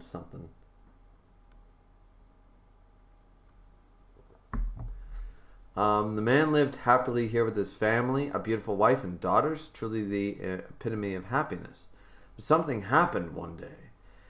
If it's about ghosts, don't say it. No. It was a ghoul, like us. I ain't called the ghoul thing, I knew it. The ghoul may have smelled the sense of happiness, or may have been targeting them since before. Either way, our fellow ghoul first killed the man's wife, and on her insides. In a rage, the man bravely tried to confront the ghoul, but he was also killed. The sad part is that the daughters that witnessed the atrocity, the ghoul had been closely watched by the investigators, but this tragedy took place when they took their eyes off the ghoul. They say in the end, not even half of the parents' bodies were left. That is off. That is disgusting. And they're ghouls themselves now. That's what? It is the brutal nature we ghouls innately possess. Kaneki. What happened to the girls? Who knows? But most children that lose their parents to ghouls are taken into CCG custody. That's how they ended up there. And many of them bear hatred for ghouls deep within them. They're given special training even before enrolling in the academy, and they eventually become fine ghoul investigators. Also, they can kill ghouls with their own hands. Maybe those poor girls are waiting for that opportunity as investigators are in the making. A spiral of revenge. Svesvia. Is bringing down the Adagiri tree a part of the spiral of revenge for you? Or is it an act to stop the spiral? Gourmet knowing what he's talking about. Yo.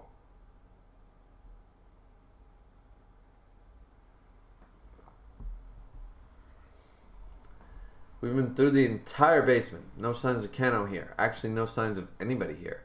Madame.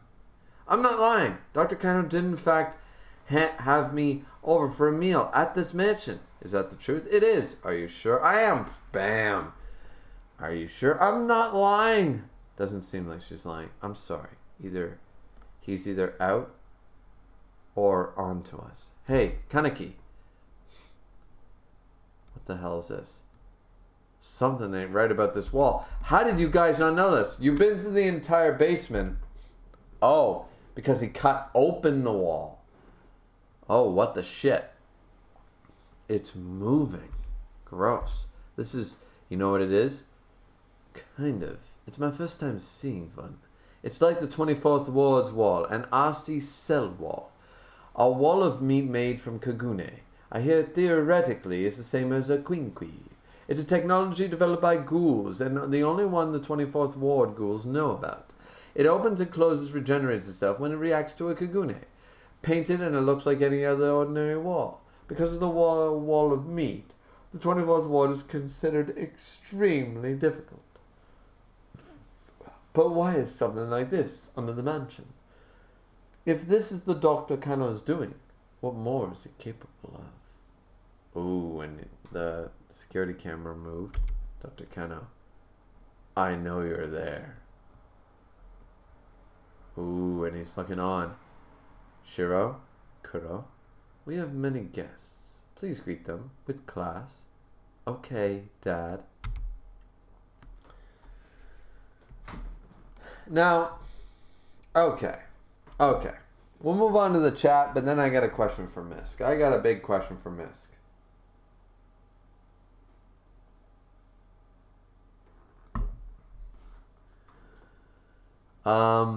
Skin said I tried a million times, but for the life of me, I can't learn to speak Spanish. Excelente!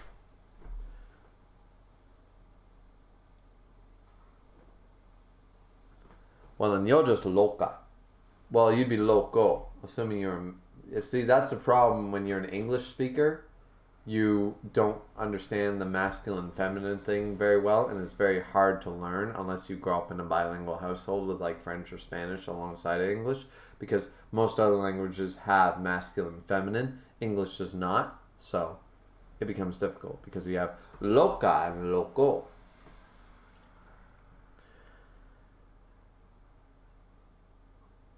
Gin and Tonic says, not to flex, but since languages was our topic, I of course know Swedish, takes higher courses in English, know baseline Spanish, and slight Japanese. Well, your slight Japanese is apparently enough to school me, apparently. So, but yeah, that's pretty impressive. I mean, if you gotta flex, you gotta flex, right, Jin? Miss Connon says, wow, very impressive. I can barely remember any Spanish. Jin Tana said, thanks, yeah. Gin and Tonic says, I do think I will forget most Spanish, though. I haven't had any in 2 or 3 years and it's beginning to diminish. That's the problem. Like, if you're not speaking it all the time, you lose the language. That's the problem. You need to surround yourself with multiple cultures. You need to surround yourself, like, on a weekly basis. You need to use it, in my opinion, because I came back. I wouldn't say that I was fluent, but I can understand basic Spanish when I left Dominican. Between talking with my in-laws and being down Dominican and stuff in the same year and all that shit, I had a basic understanding of Spanish. Basic Spanish phrases, and I could use them. Now, God damn it, I don't even know what milk is anymore.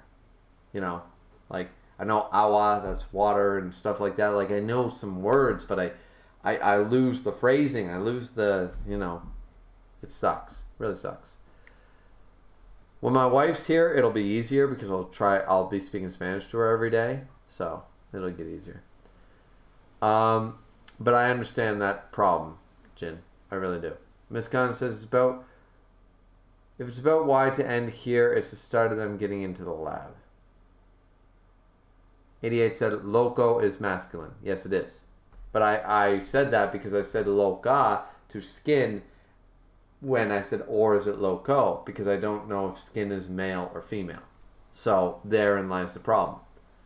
Though apparently you actually, depending on the word, I've asked my wife and my mother-in-law about this. Depending on the word, you actually sometimes use, I would think like they would choose one or the other for anonymous, right?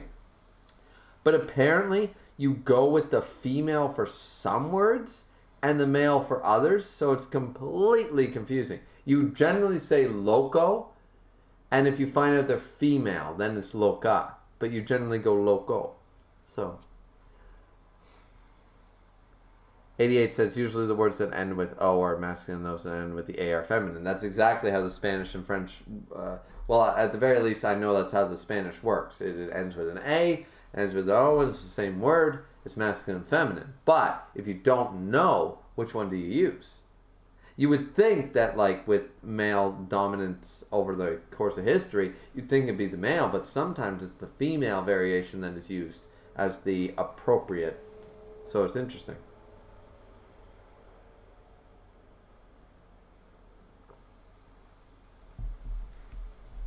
'88 says, yeah, Lola, it gets really tricky. Now, Misk, it's about why to end here. Yeah. So they're starting to get into the lab. Well, okay, it's been 3 hours and 21 minutes. So I'm going to take Misk at his word. That's what I'm going to do. I'm going to assume that 96, 97, any of those chapters are not a good stopping point. I'm going to assume that 95 is a good stopping point, and so we will end it here. We can have a 10-minute runoff time. I got 9 minutes left till 3:30 as the run time. So 9 minutes, guys. Ask any questions. You guys got, like, the 10-minute runoff time at the beginning. You guys got 10 minutes of questions or queries or whatever you want to ask in the chat. And I'll stay here for another 10 or so minutes. But we will not be reading another chapter. So if you guys did stay only to have the read-through, thank you guys so much for watching. Like, comment, subscribe, of course. Thank you guys so much for watching and 11 likes. Yada, yada, yada. If you jump out, it's totally fine. But I will be here for another 10-15 minutes to answer anything in the chat. But we will not be reading another chapter tonight.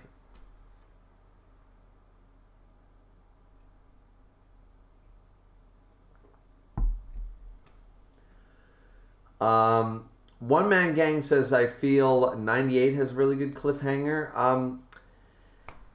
See, that would require me to read 95, 96, 97, and 98. That's 4 more chapters. We're over 3 hours into the stream, and I wanted this stream to actually be under 3 hours. I did not know that Kaneki was going to turn into the definition of toxic masculinity, so I had to rant about that for a while. So, yeah.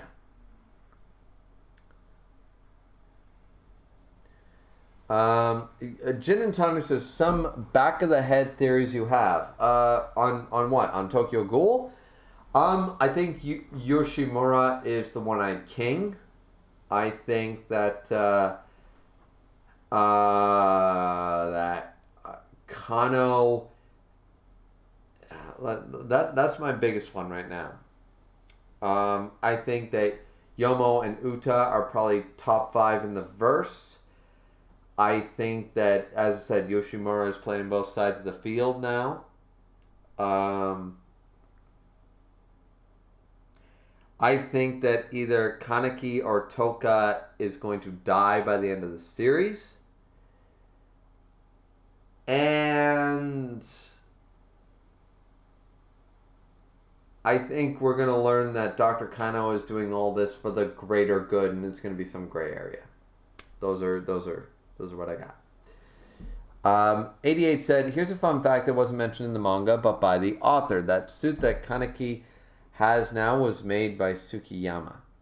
Of course the gourmet would want him in a fucking gimp suit. Of course he would. Or you mean the suit. Oh, well then there you go. That actually makes more sense, and I'm more accepting of that.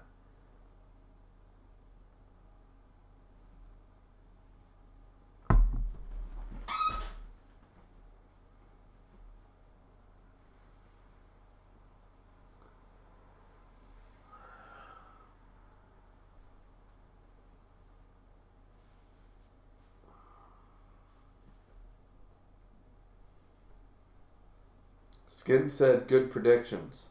Thanks. Like, I have my hot takes and stuff, but I don't have anything outlandish here to think. I think everything is presented in a way that nobody... It'd be almost... I think you'd have to try to come up with a really bad theory after reading... Like, if you're reading Tokyo Ghoul, like, at the end of any of my streams, for me to come out with something, like, crazy, it would have to be...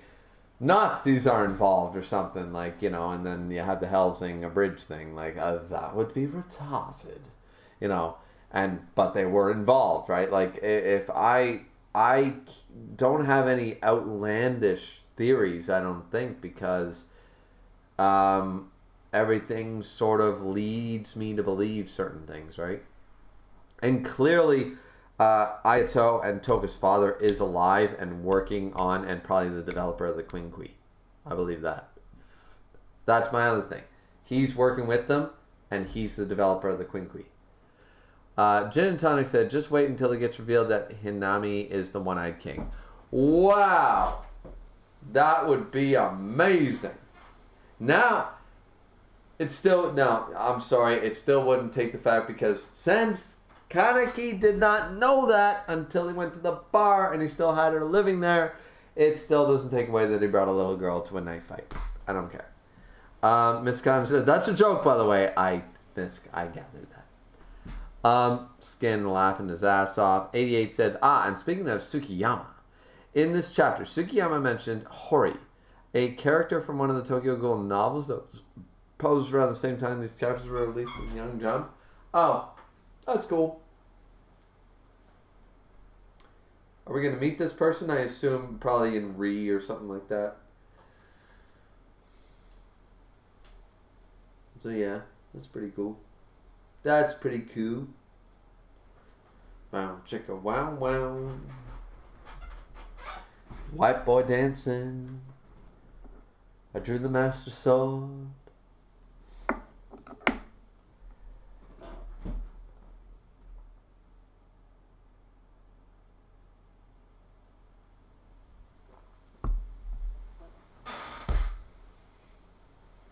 Jim Tana said, that bodyguard, though, will probably be important.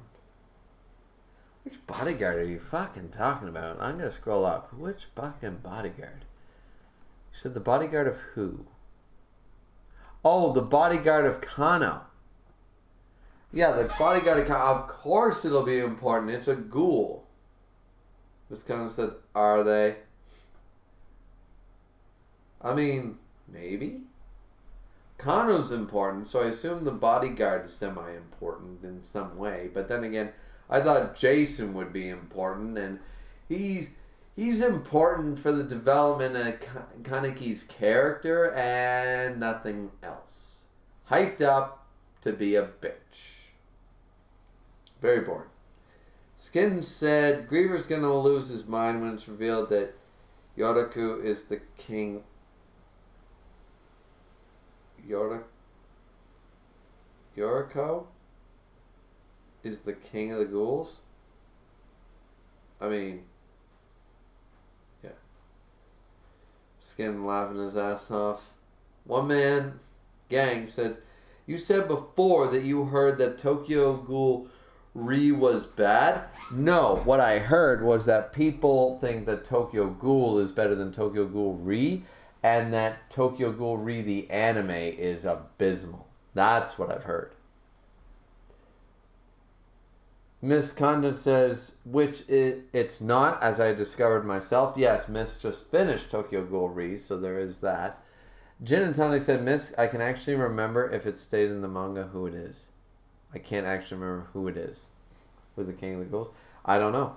Skin said, which one though? The anime or the manga? Exactly. Like, I've heard that the manga is not as good as Tokyo Ghoul, but not a bad manga. What I heard was Tokyo Ghoul Re the anime was trash. Now, I don't know, but 88 said, in the anime they hyped up Yamori's character like 1,000 times more. Well, you know what the problem with that is that if you hyped him up just for the same conclusion that we got in the manga, then he's still a fucking bitch. No offense. Like, Jason is a stepping stone for... Jason is used as a hype tool to make Kaneki's character grow.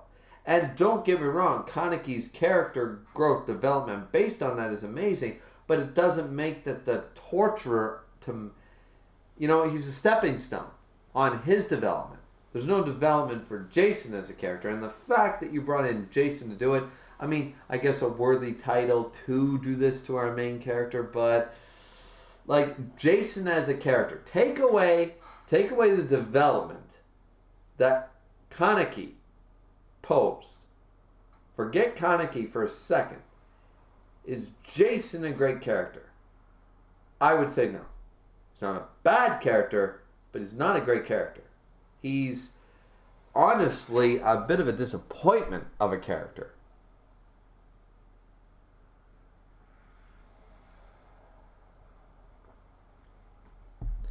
Idiot said basically making him the main villain since the very first episode. That would have probably been better had they been hyping him up Jason the whole time, and the end of season 1 or the end of season 2 or whatever ends in Jason's defeat, like he's the main antagonist. That probably would have worked better. So maybe the anime handled Jason better in that regard. Skin said the anime is terrible and the ending of Re is just rushed. That's all I can say without spoiling. Fair enough, fair enough. Anybody have anything else?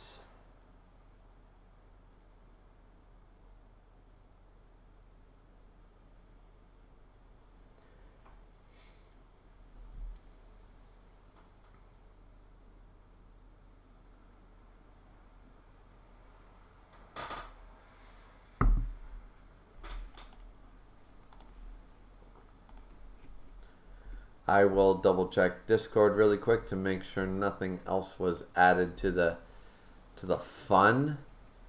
I don't see anybody in a VC, and I don't see any the general thing. Something about the Shibuya arc in my general chat. Misreacted to it. Nothing really going on in Miss Discord either. Okay.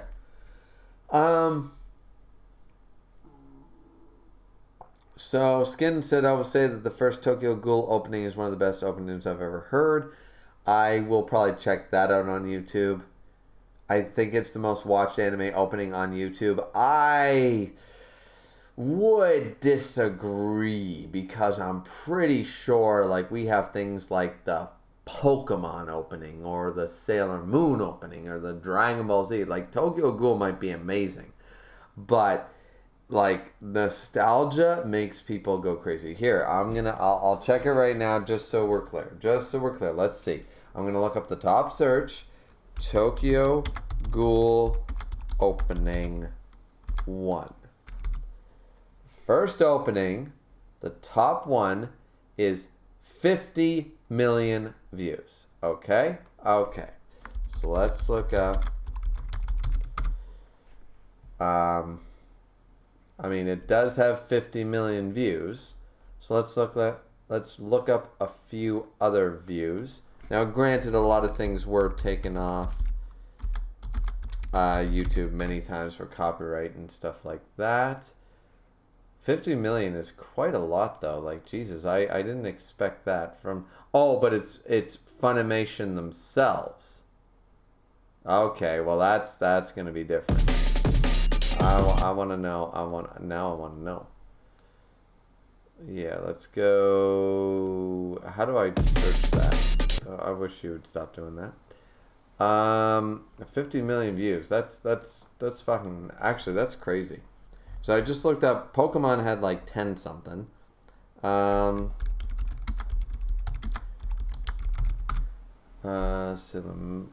Moon has 10 something. I mean, multiple versions with like millions of views, but still, that's impressive. Though Digimon Braveheart has actually 69 million views, so technically Digimon has more views. But yeah, I am amazed. I am amazed at that 50 million views. That makes no sense to me. How good can that be? Like Death Note? Like, what's the Death Note opening worth? The Death Note opening is 24 million views, and I'll accept that. That's a high amount, but... And then there's another one with 14 million, yeah. Like, they're all split, but still. Naruto has 44 million. Bleach has 13 million. I'm seeing a Dragon Ball Z one with 31 million. Huh. Wow.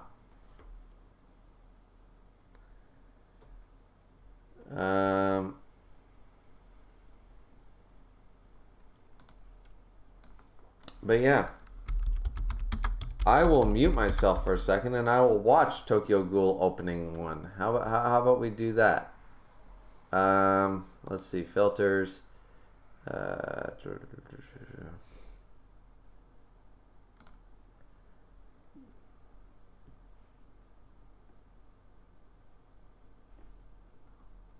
Oh, 135 million for apparently the main one. Okay. Let's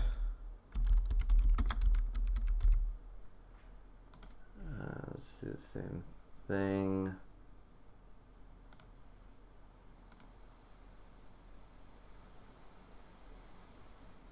Wow, I mean that's quite a lot. 135, but why? I'm gonna have to mute myself and listen to this on stream, guys. I really am. I'm gonna have to. There's no fucking way I can't.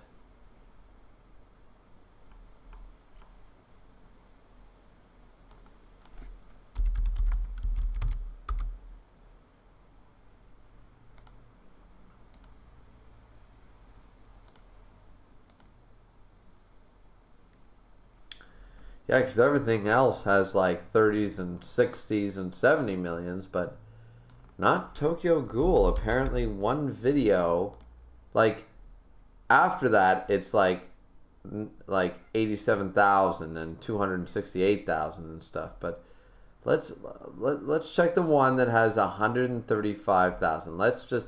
I'm gonna have to mute myself, guys, so I can watch it. I'm gonna watch it right now on stream. I'm not going to be able to share the video or anything like that, but I will definitely yeah, I'll definitely watch it right now. So I'm gonna mute.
don't know why that fucking thing has 135 million likes or views. I don't know. That was not bad, but what's so special about it? The song is nowhere near as good as some of the other openings. The Death Note opening is better. Easy. Visuals and music and score and all of it. The Death Note opening is better. The Escaflowne opening is better. The fucking, even Sailor Moon, technically, I would argue is better. That was not that, I mean, it was a good opening, but I don't see why it has 135 million views. Why? The song's not that great, and the visuals are decent, like, really, like, well done opening visuals. We see the parallels, the mirror thing, like nobody's ever done that before. There's nothing really original here, you know what I mean? I don't see it. I don't see why people think it's, I mean, 135 million views. Views does not mean good. Views just mean views. People watched it. Listen, everybody tuned in to Donald Trump talking before. So, I mean, watching him talk is like, it's like cancer. So, you know, it's the same deal. Like, people viewed it, doesn't mean it was good. So, but still, like the visuals were very basic, and I've seen better done visuals in multiple openings. Once again, Death Note pops into mind. Full Metal Alchemist Brotherhood has better openings. 4 and 5 are openings. 4 and 5 of Full Metal Alchemist Brotherhood are way better than that. Yeah. Gundam Seed has a better opening too, actually. Yeah, like, I don't get the appeal. Like, it's a solid opening, guys. Don't get me wrong. Like, that's a solid opening. That's a good opening. I don't find any flaws with the opening. It's just, it's a very basic Death Note, Witch Hunter, Robin, emo, sort of drama, horror opening. It's Death Note, Witch Hunter, Robin, all those things. It's nothing like what's so special about the opening? What makes it different from other great openings? I guess not nostalgia openings. Like, I'm not arguing that it's not like it's worse than all my nostalgia things like Sailor Moon and Pokemon and Digimon and stuff like that, right? Like, but like on a fundamental, on a visual and a song level, I can name 20 openings better. Like, I don't get it. Why does that have so many views? I don't know. But then again, why is PewDiePie famous? I don't know that either. Why is he a millionaire? He shouldn't be. I watched what made him a millionaire, and trust me, like, what? How is he a millionaire on that? I don't know.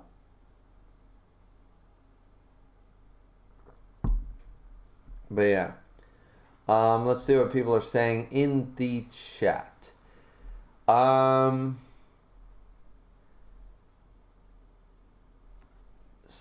Oh yeah, Skin said that it was the first best opening that you've ever heard. How many animes have you watched, Skin? Skin said, and I think it's the most watched anime opening on YouTube. You might be right. 135 million views is hard to beat. 88 said, in my opinion, Tokyo Ghoul Re, the manga, had some of the peaks of the Tokyo Ghoul series. I guess you should read both to decide which one you prefer. But I personally like Re more. Well, as I said before, I'll probably take a break after Tokyo Ghoul is done for the Friday night streams. But I was thinking to pick Tokyo Ghoul Re right up after that. You know, I was thinking of that. So stay tuned. Gin and Tonic said, in my opinion, Re over the OG series. That's two people who like Re more. Miss Content saying, I have heard this from one other person. I disagree. Yeah, Miss didn't think that Re was better, but we'll have to see until I read it. Skin said, had Ishida not run out of steam at the end of Re and the anime got an adaptation like Demon Slayer or JJK, it would be legendary in today's standards. But you can't, once you talk the anime, that's not fair, Skin. Because people will point the same thing in like the Record of Ragnarok and Seven Deadly Sins and all that shit. It's like, no, you can't do that. You can't take the anime as part. You gotta look at it as a story, as a manga, as characters first and foremost to rate it. Is Re the manga You don't use the anime. You don't use animation because that's why Demon Slayer got fucking popular. Remember, guys, it was going to be canceled when it got its adaptation. They were talking of canceling it. Think about that. Demon Slayer is a very generic manga. It's a good manga, but it's generic. It's not that, like, it's not the be-all and end-all, but it's the animation that boosted it like crazy. So, just remember.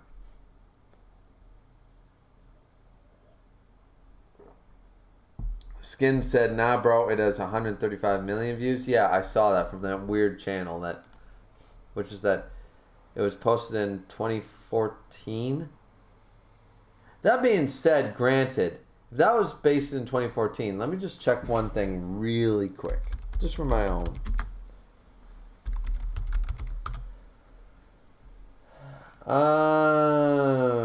View count.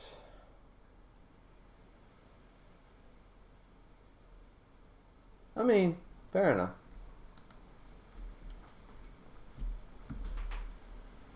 Still, I don't know why.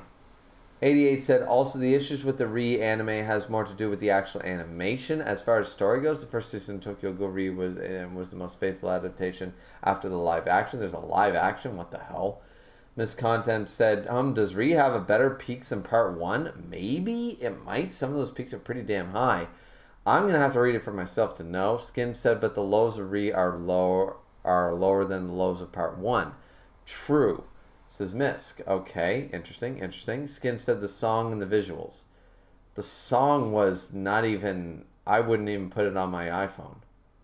The song wasn't that great, and the visuals were basic anime opening visuals. There was nothing dynamic, there was nothing new, there was nothing that I've seen that opening 1,000 times. There wasn't something out of the box. Glass breaking, Shaman King. The visuals bursting shit, Inuyasha. Mirror, fucking Death Note. Like everything has been done. There was no new content there, is what I'm trying to tell you. I mean, you can disagree, and you might love that opening, and that's fine. You love that opening all to pieces. I see nothing like... I didn't stare at that and go, this is the next fucking Lord of the Rings. You know, I stared at that and went, that's a 7 out of 10. Which is solid, guys. 7 out of 10 solid. It was solid. But I didn't really... Like, the song was okay. It was good. And the visuals were okay and good. What was so 11 out of 10 about it? Ms. Condon says it must be a matter of taste. Maybe. I guess so. I don't get why. I think a lot of people that clicked that video just love the emo thing at the time. I don't know. 88 said, more fun facts. The artist that made the song also did the Japanese theme song for Into the Spider-Verse and a couple more of animes. Very interesting. A lot of them do that. A lot of the people that write for animes do a multitude of different animes. Skin said, then 135 million people must have some good taste. I clicked on it and I didn't hit a dislike, but that's a view. See, views don't count. Views count, but views don't actually matter. As I said with the Donald Trump thing, everybody watched the debate. Doesn't mean it was a good thing, you know. So it's all about the likes, I guess, matter, but then again, I don't know. I don't think it was that good. I don't like the song that much, actually. Skin said, what's your favorite opening? Favorite spelt wrong. My favorite opening. Good question. I have a lot of favorite openings. Full Metal Alchemist Rain is a beautiful opening. Death Note opening 1 is a good opening.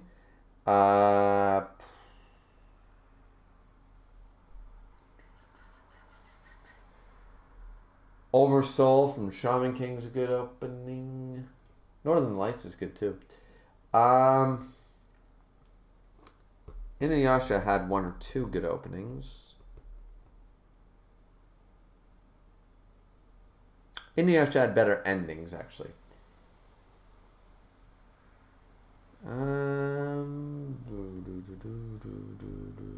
Trying to think. I can't think of any more. But yeah, I've got a number of them that there's ones I prefer, and there's one that I think. What you're asking is what my favorite opening is. You're asking which ones I think are better than Tokyo Ghoul. I like 50 openings more than I like that opening, but what I would consider better is probably a list of about 15 to 20. So, that I know of. Gin Tonic said, I prefer Catharsis over Unravel. Apparently, I guess those are the names of the songs. Skin said, so you're saying it doesn't deserve 135 million views? I don't think so. I don't think it deserves that at all, actually. You must know. 135 million views. For all the main characters to stare into a mirror and some CGI, which everybody hates, and then Kaneki to sit in a chair. That's the opening. The opening was Kaneki sits in a chair. We see all the characters see themselves in a mirror. We have glass break. We have CGI. And then we have Kaneki sitting in a chair. Those are the visuals. That's a very, easy overtone of it, but yeah. Oh, Seven Deadly Sins has a better opening. The first one from A1 Pictures. 88 says, I don't know about Catharsis, but I prefer a lot of Tokyo TK songs over Unravel. I guess that's a band. Skin said, I'm still mind-boggling on how people just kept subscribing to PewDiePie, how he became so big. I don't know what makes him so different from any other gaming YouTuber. Exactly, and it's the same thing with 135 million views on a subpar fucking opening. Skin said, what anime openings you like depends on your taste. Absolutely it does. But there's nothing new in the Tokyo Ghoul taste. We have a Japanese woman singing, and we have visuals that have all been done prior to Tokyo Ghoul. So there's nothing new. So there's nothing, That's what I'm saying. Skin said, I think Cowboy Bebop has the best anime opening, but that's just it. Oh, yeah, Cowboy Bebop. Yeah, that's a way better opening. Absolutely, Cowboy Bebop. Great opening. Skin said, I like Glass Sky over Unravel, to be honest. Okay. Skin said, bro, Griever, you're not getting the deeper message, the visuals, the song, or of the opening. I think I did. I'm not getting the deeper message. The duality. That's been done before, man. The visuals. Done before, man, is what I'm trying to tell you. The song. Listen to better songs. So, yeah, that's what... You think there's a great deeper message that's never been done in an anime opening before? Fine ending, but there has been. And you think that the visuals are stellar. Honestly, I found the visuals not that great. And then the song, I could take it or leave it. Skin said, Demon Slayer is still garbage, I'm sorry. It's not garbage. It's a decent one. 88 says, it's a man. What's a man? What did I respond to? I forget. 88 said, fair assumption, though. Who's a man? Who's a man? I'll make a man out of you. You must be swift as the coursing river. Be a man with all the force of the great typhoon. Be a man. Like that, man? Skin said, just because something has been done before doesn't mean it's bad and cliche. I didn't say it was bad or cliche. I said there was nothing new to offer me, so I don't know why it's considered so great. 135 million views. I don't know why, is what I was saying. Not that it was bad or cliche. I'm just saying they didn't offer anything new to, that's all I'm trying to tell you. Skin said if you improve on the tropes, then you improve on them. But they didn't. They didn't improve on the tropes. That's what I'm saying. It's been done before and it was done better. Skin said it's mediocre, sorry, Demon Slayer. Mediocre. Nah. It's overhyped. Just like the Tokyo Ghoul opening. It's overhyped. Too many people clicked on the Tokyo Ghoul opening. Too many people clicked on Demon Slayer, and now it's considered the #1 thing since sliced bread. It's neither one of those things is that. Tokyo Ghoul is not in the top 10 openings of all time, and Demon Slayer is not one of the top animes of all time. But people clicked it, so that's what it is. 88 said the singer of the Tokyo Ghoul song. Oh, it's a man? That's a man? Jesus Christ.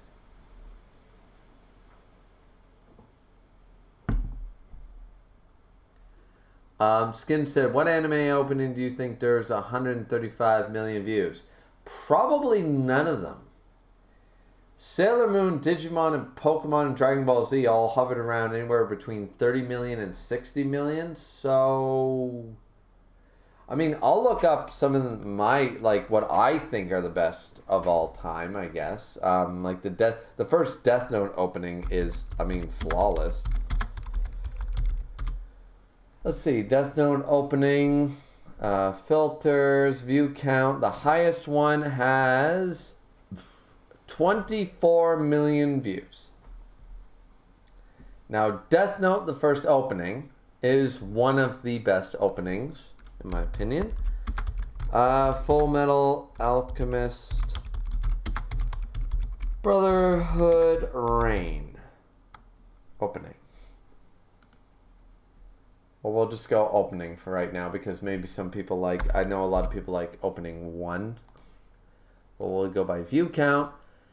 54 million views for opening 1 and 26 million for opening 4. Opening 5, where's opening 5?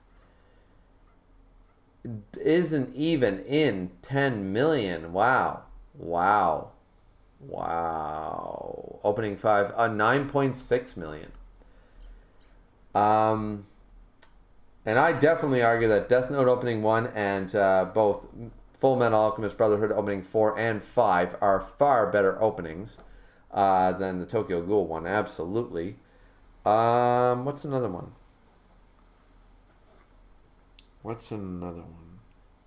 Once again, guys, this is not based on nostalgia. If it was nostalgia, Dragon Ball Z, Pokemon, Sailor Moon, like... What else you gotta do? It's time to duel! Duel! Like, sorry, that's just better. But I know that's nostalgia talking, not... That's a biased opinion. See, this is why I'm not going on bias. I'm not going Dragon Ball... I'm not going 90s anime here, guys. I'm going realistic, what I watched as an adult, and I'm going off of what I truly love, and what I listen to still on my phone. You know. Let's see what the Gundam Seed. They're probably even way lower. They probably don't even have 1 million. Oh, I lied. The opening has 11 million views for Gundam Seed, the first opening, which visually better, song better, but as far as the deeper meaning, I give you that. Still think the meaning was generic in that opening. It didn't really show much. But yeah, there you go. I gave my stuff.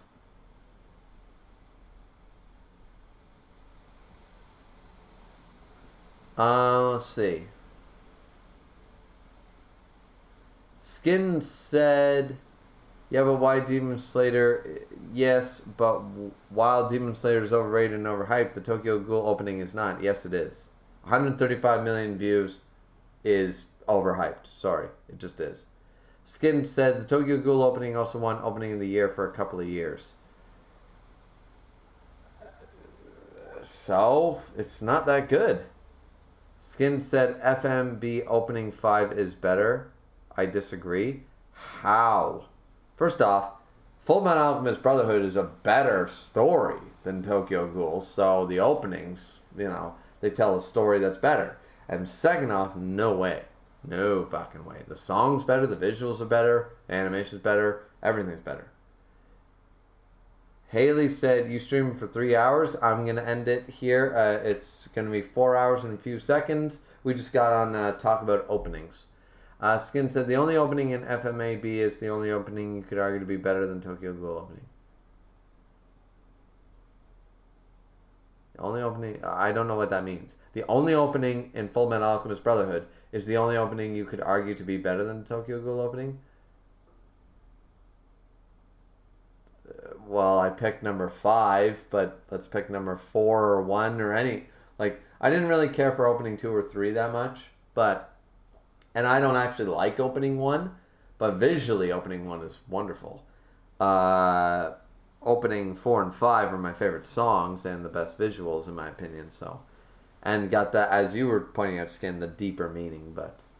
Yeah, sorry, Skin, to tell you the truth, I don't really think Tokyo Ghoul opening 1 is fine. There's nothing wrong with it. There's just nothing stellar about it. That's all I'm saying. There's nothing spectacular. You know? If I rate a movie a 7.5 out of 10, it means it was good. Doesn't mean it was bad. But it doesn't mean it was fantastic. And 135 million views over all anime openings? Nah, man. That shit's not in the top 10. Sorry. Skin said, I don't know, Griever. I think you should finish Tokyo Ghoul before saying FMA is better. FMA is better. Sorry. FMA is the perfect manga. It's literally, it's not my favorite manga, but it's the perfect manga. It has no flaws. It's literally got no flaws. It's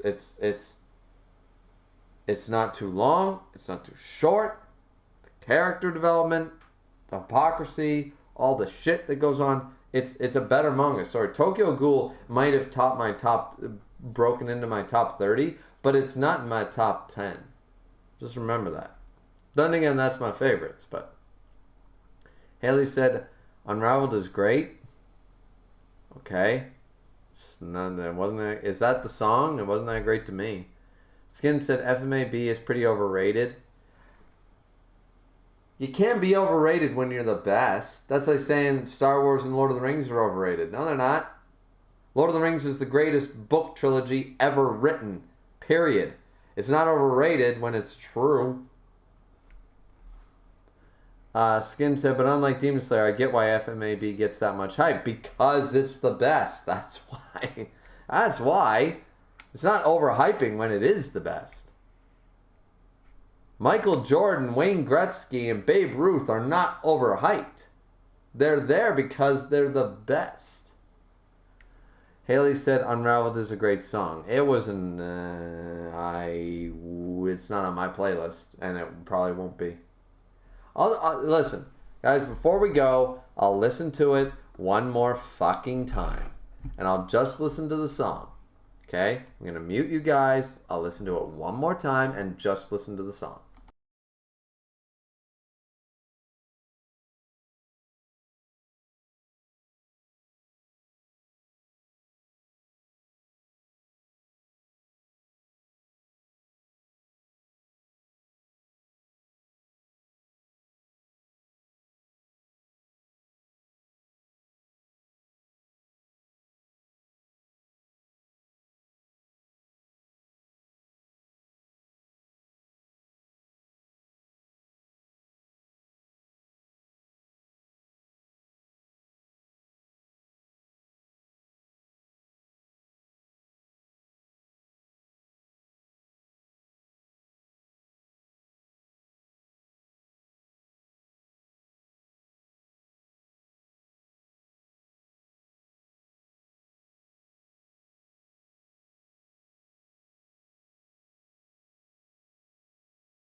I like it less now.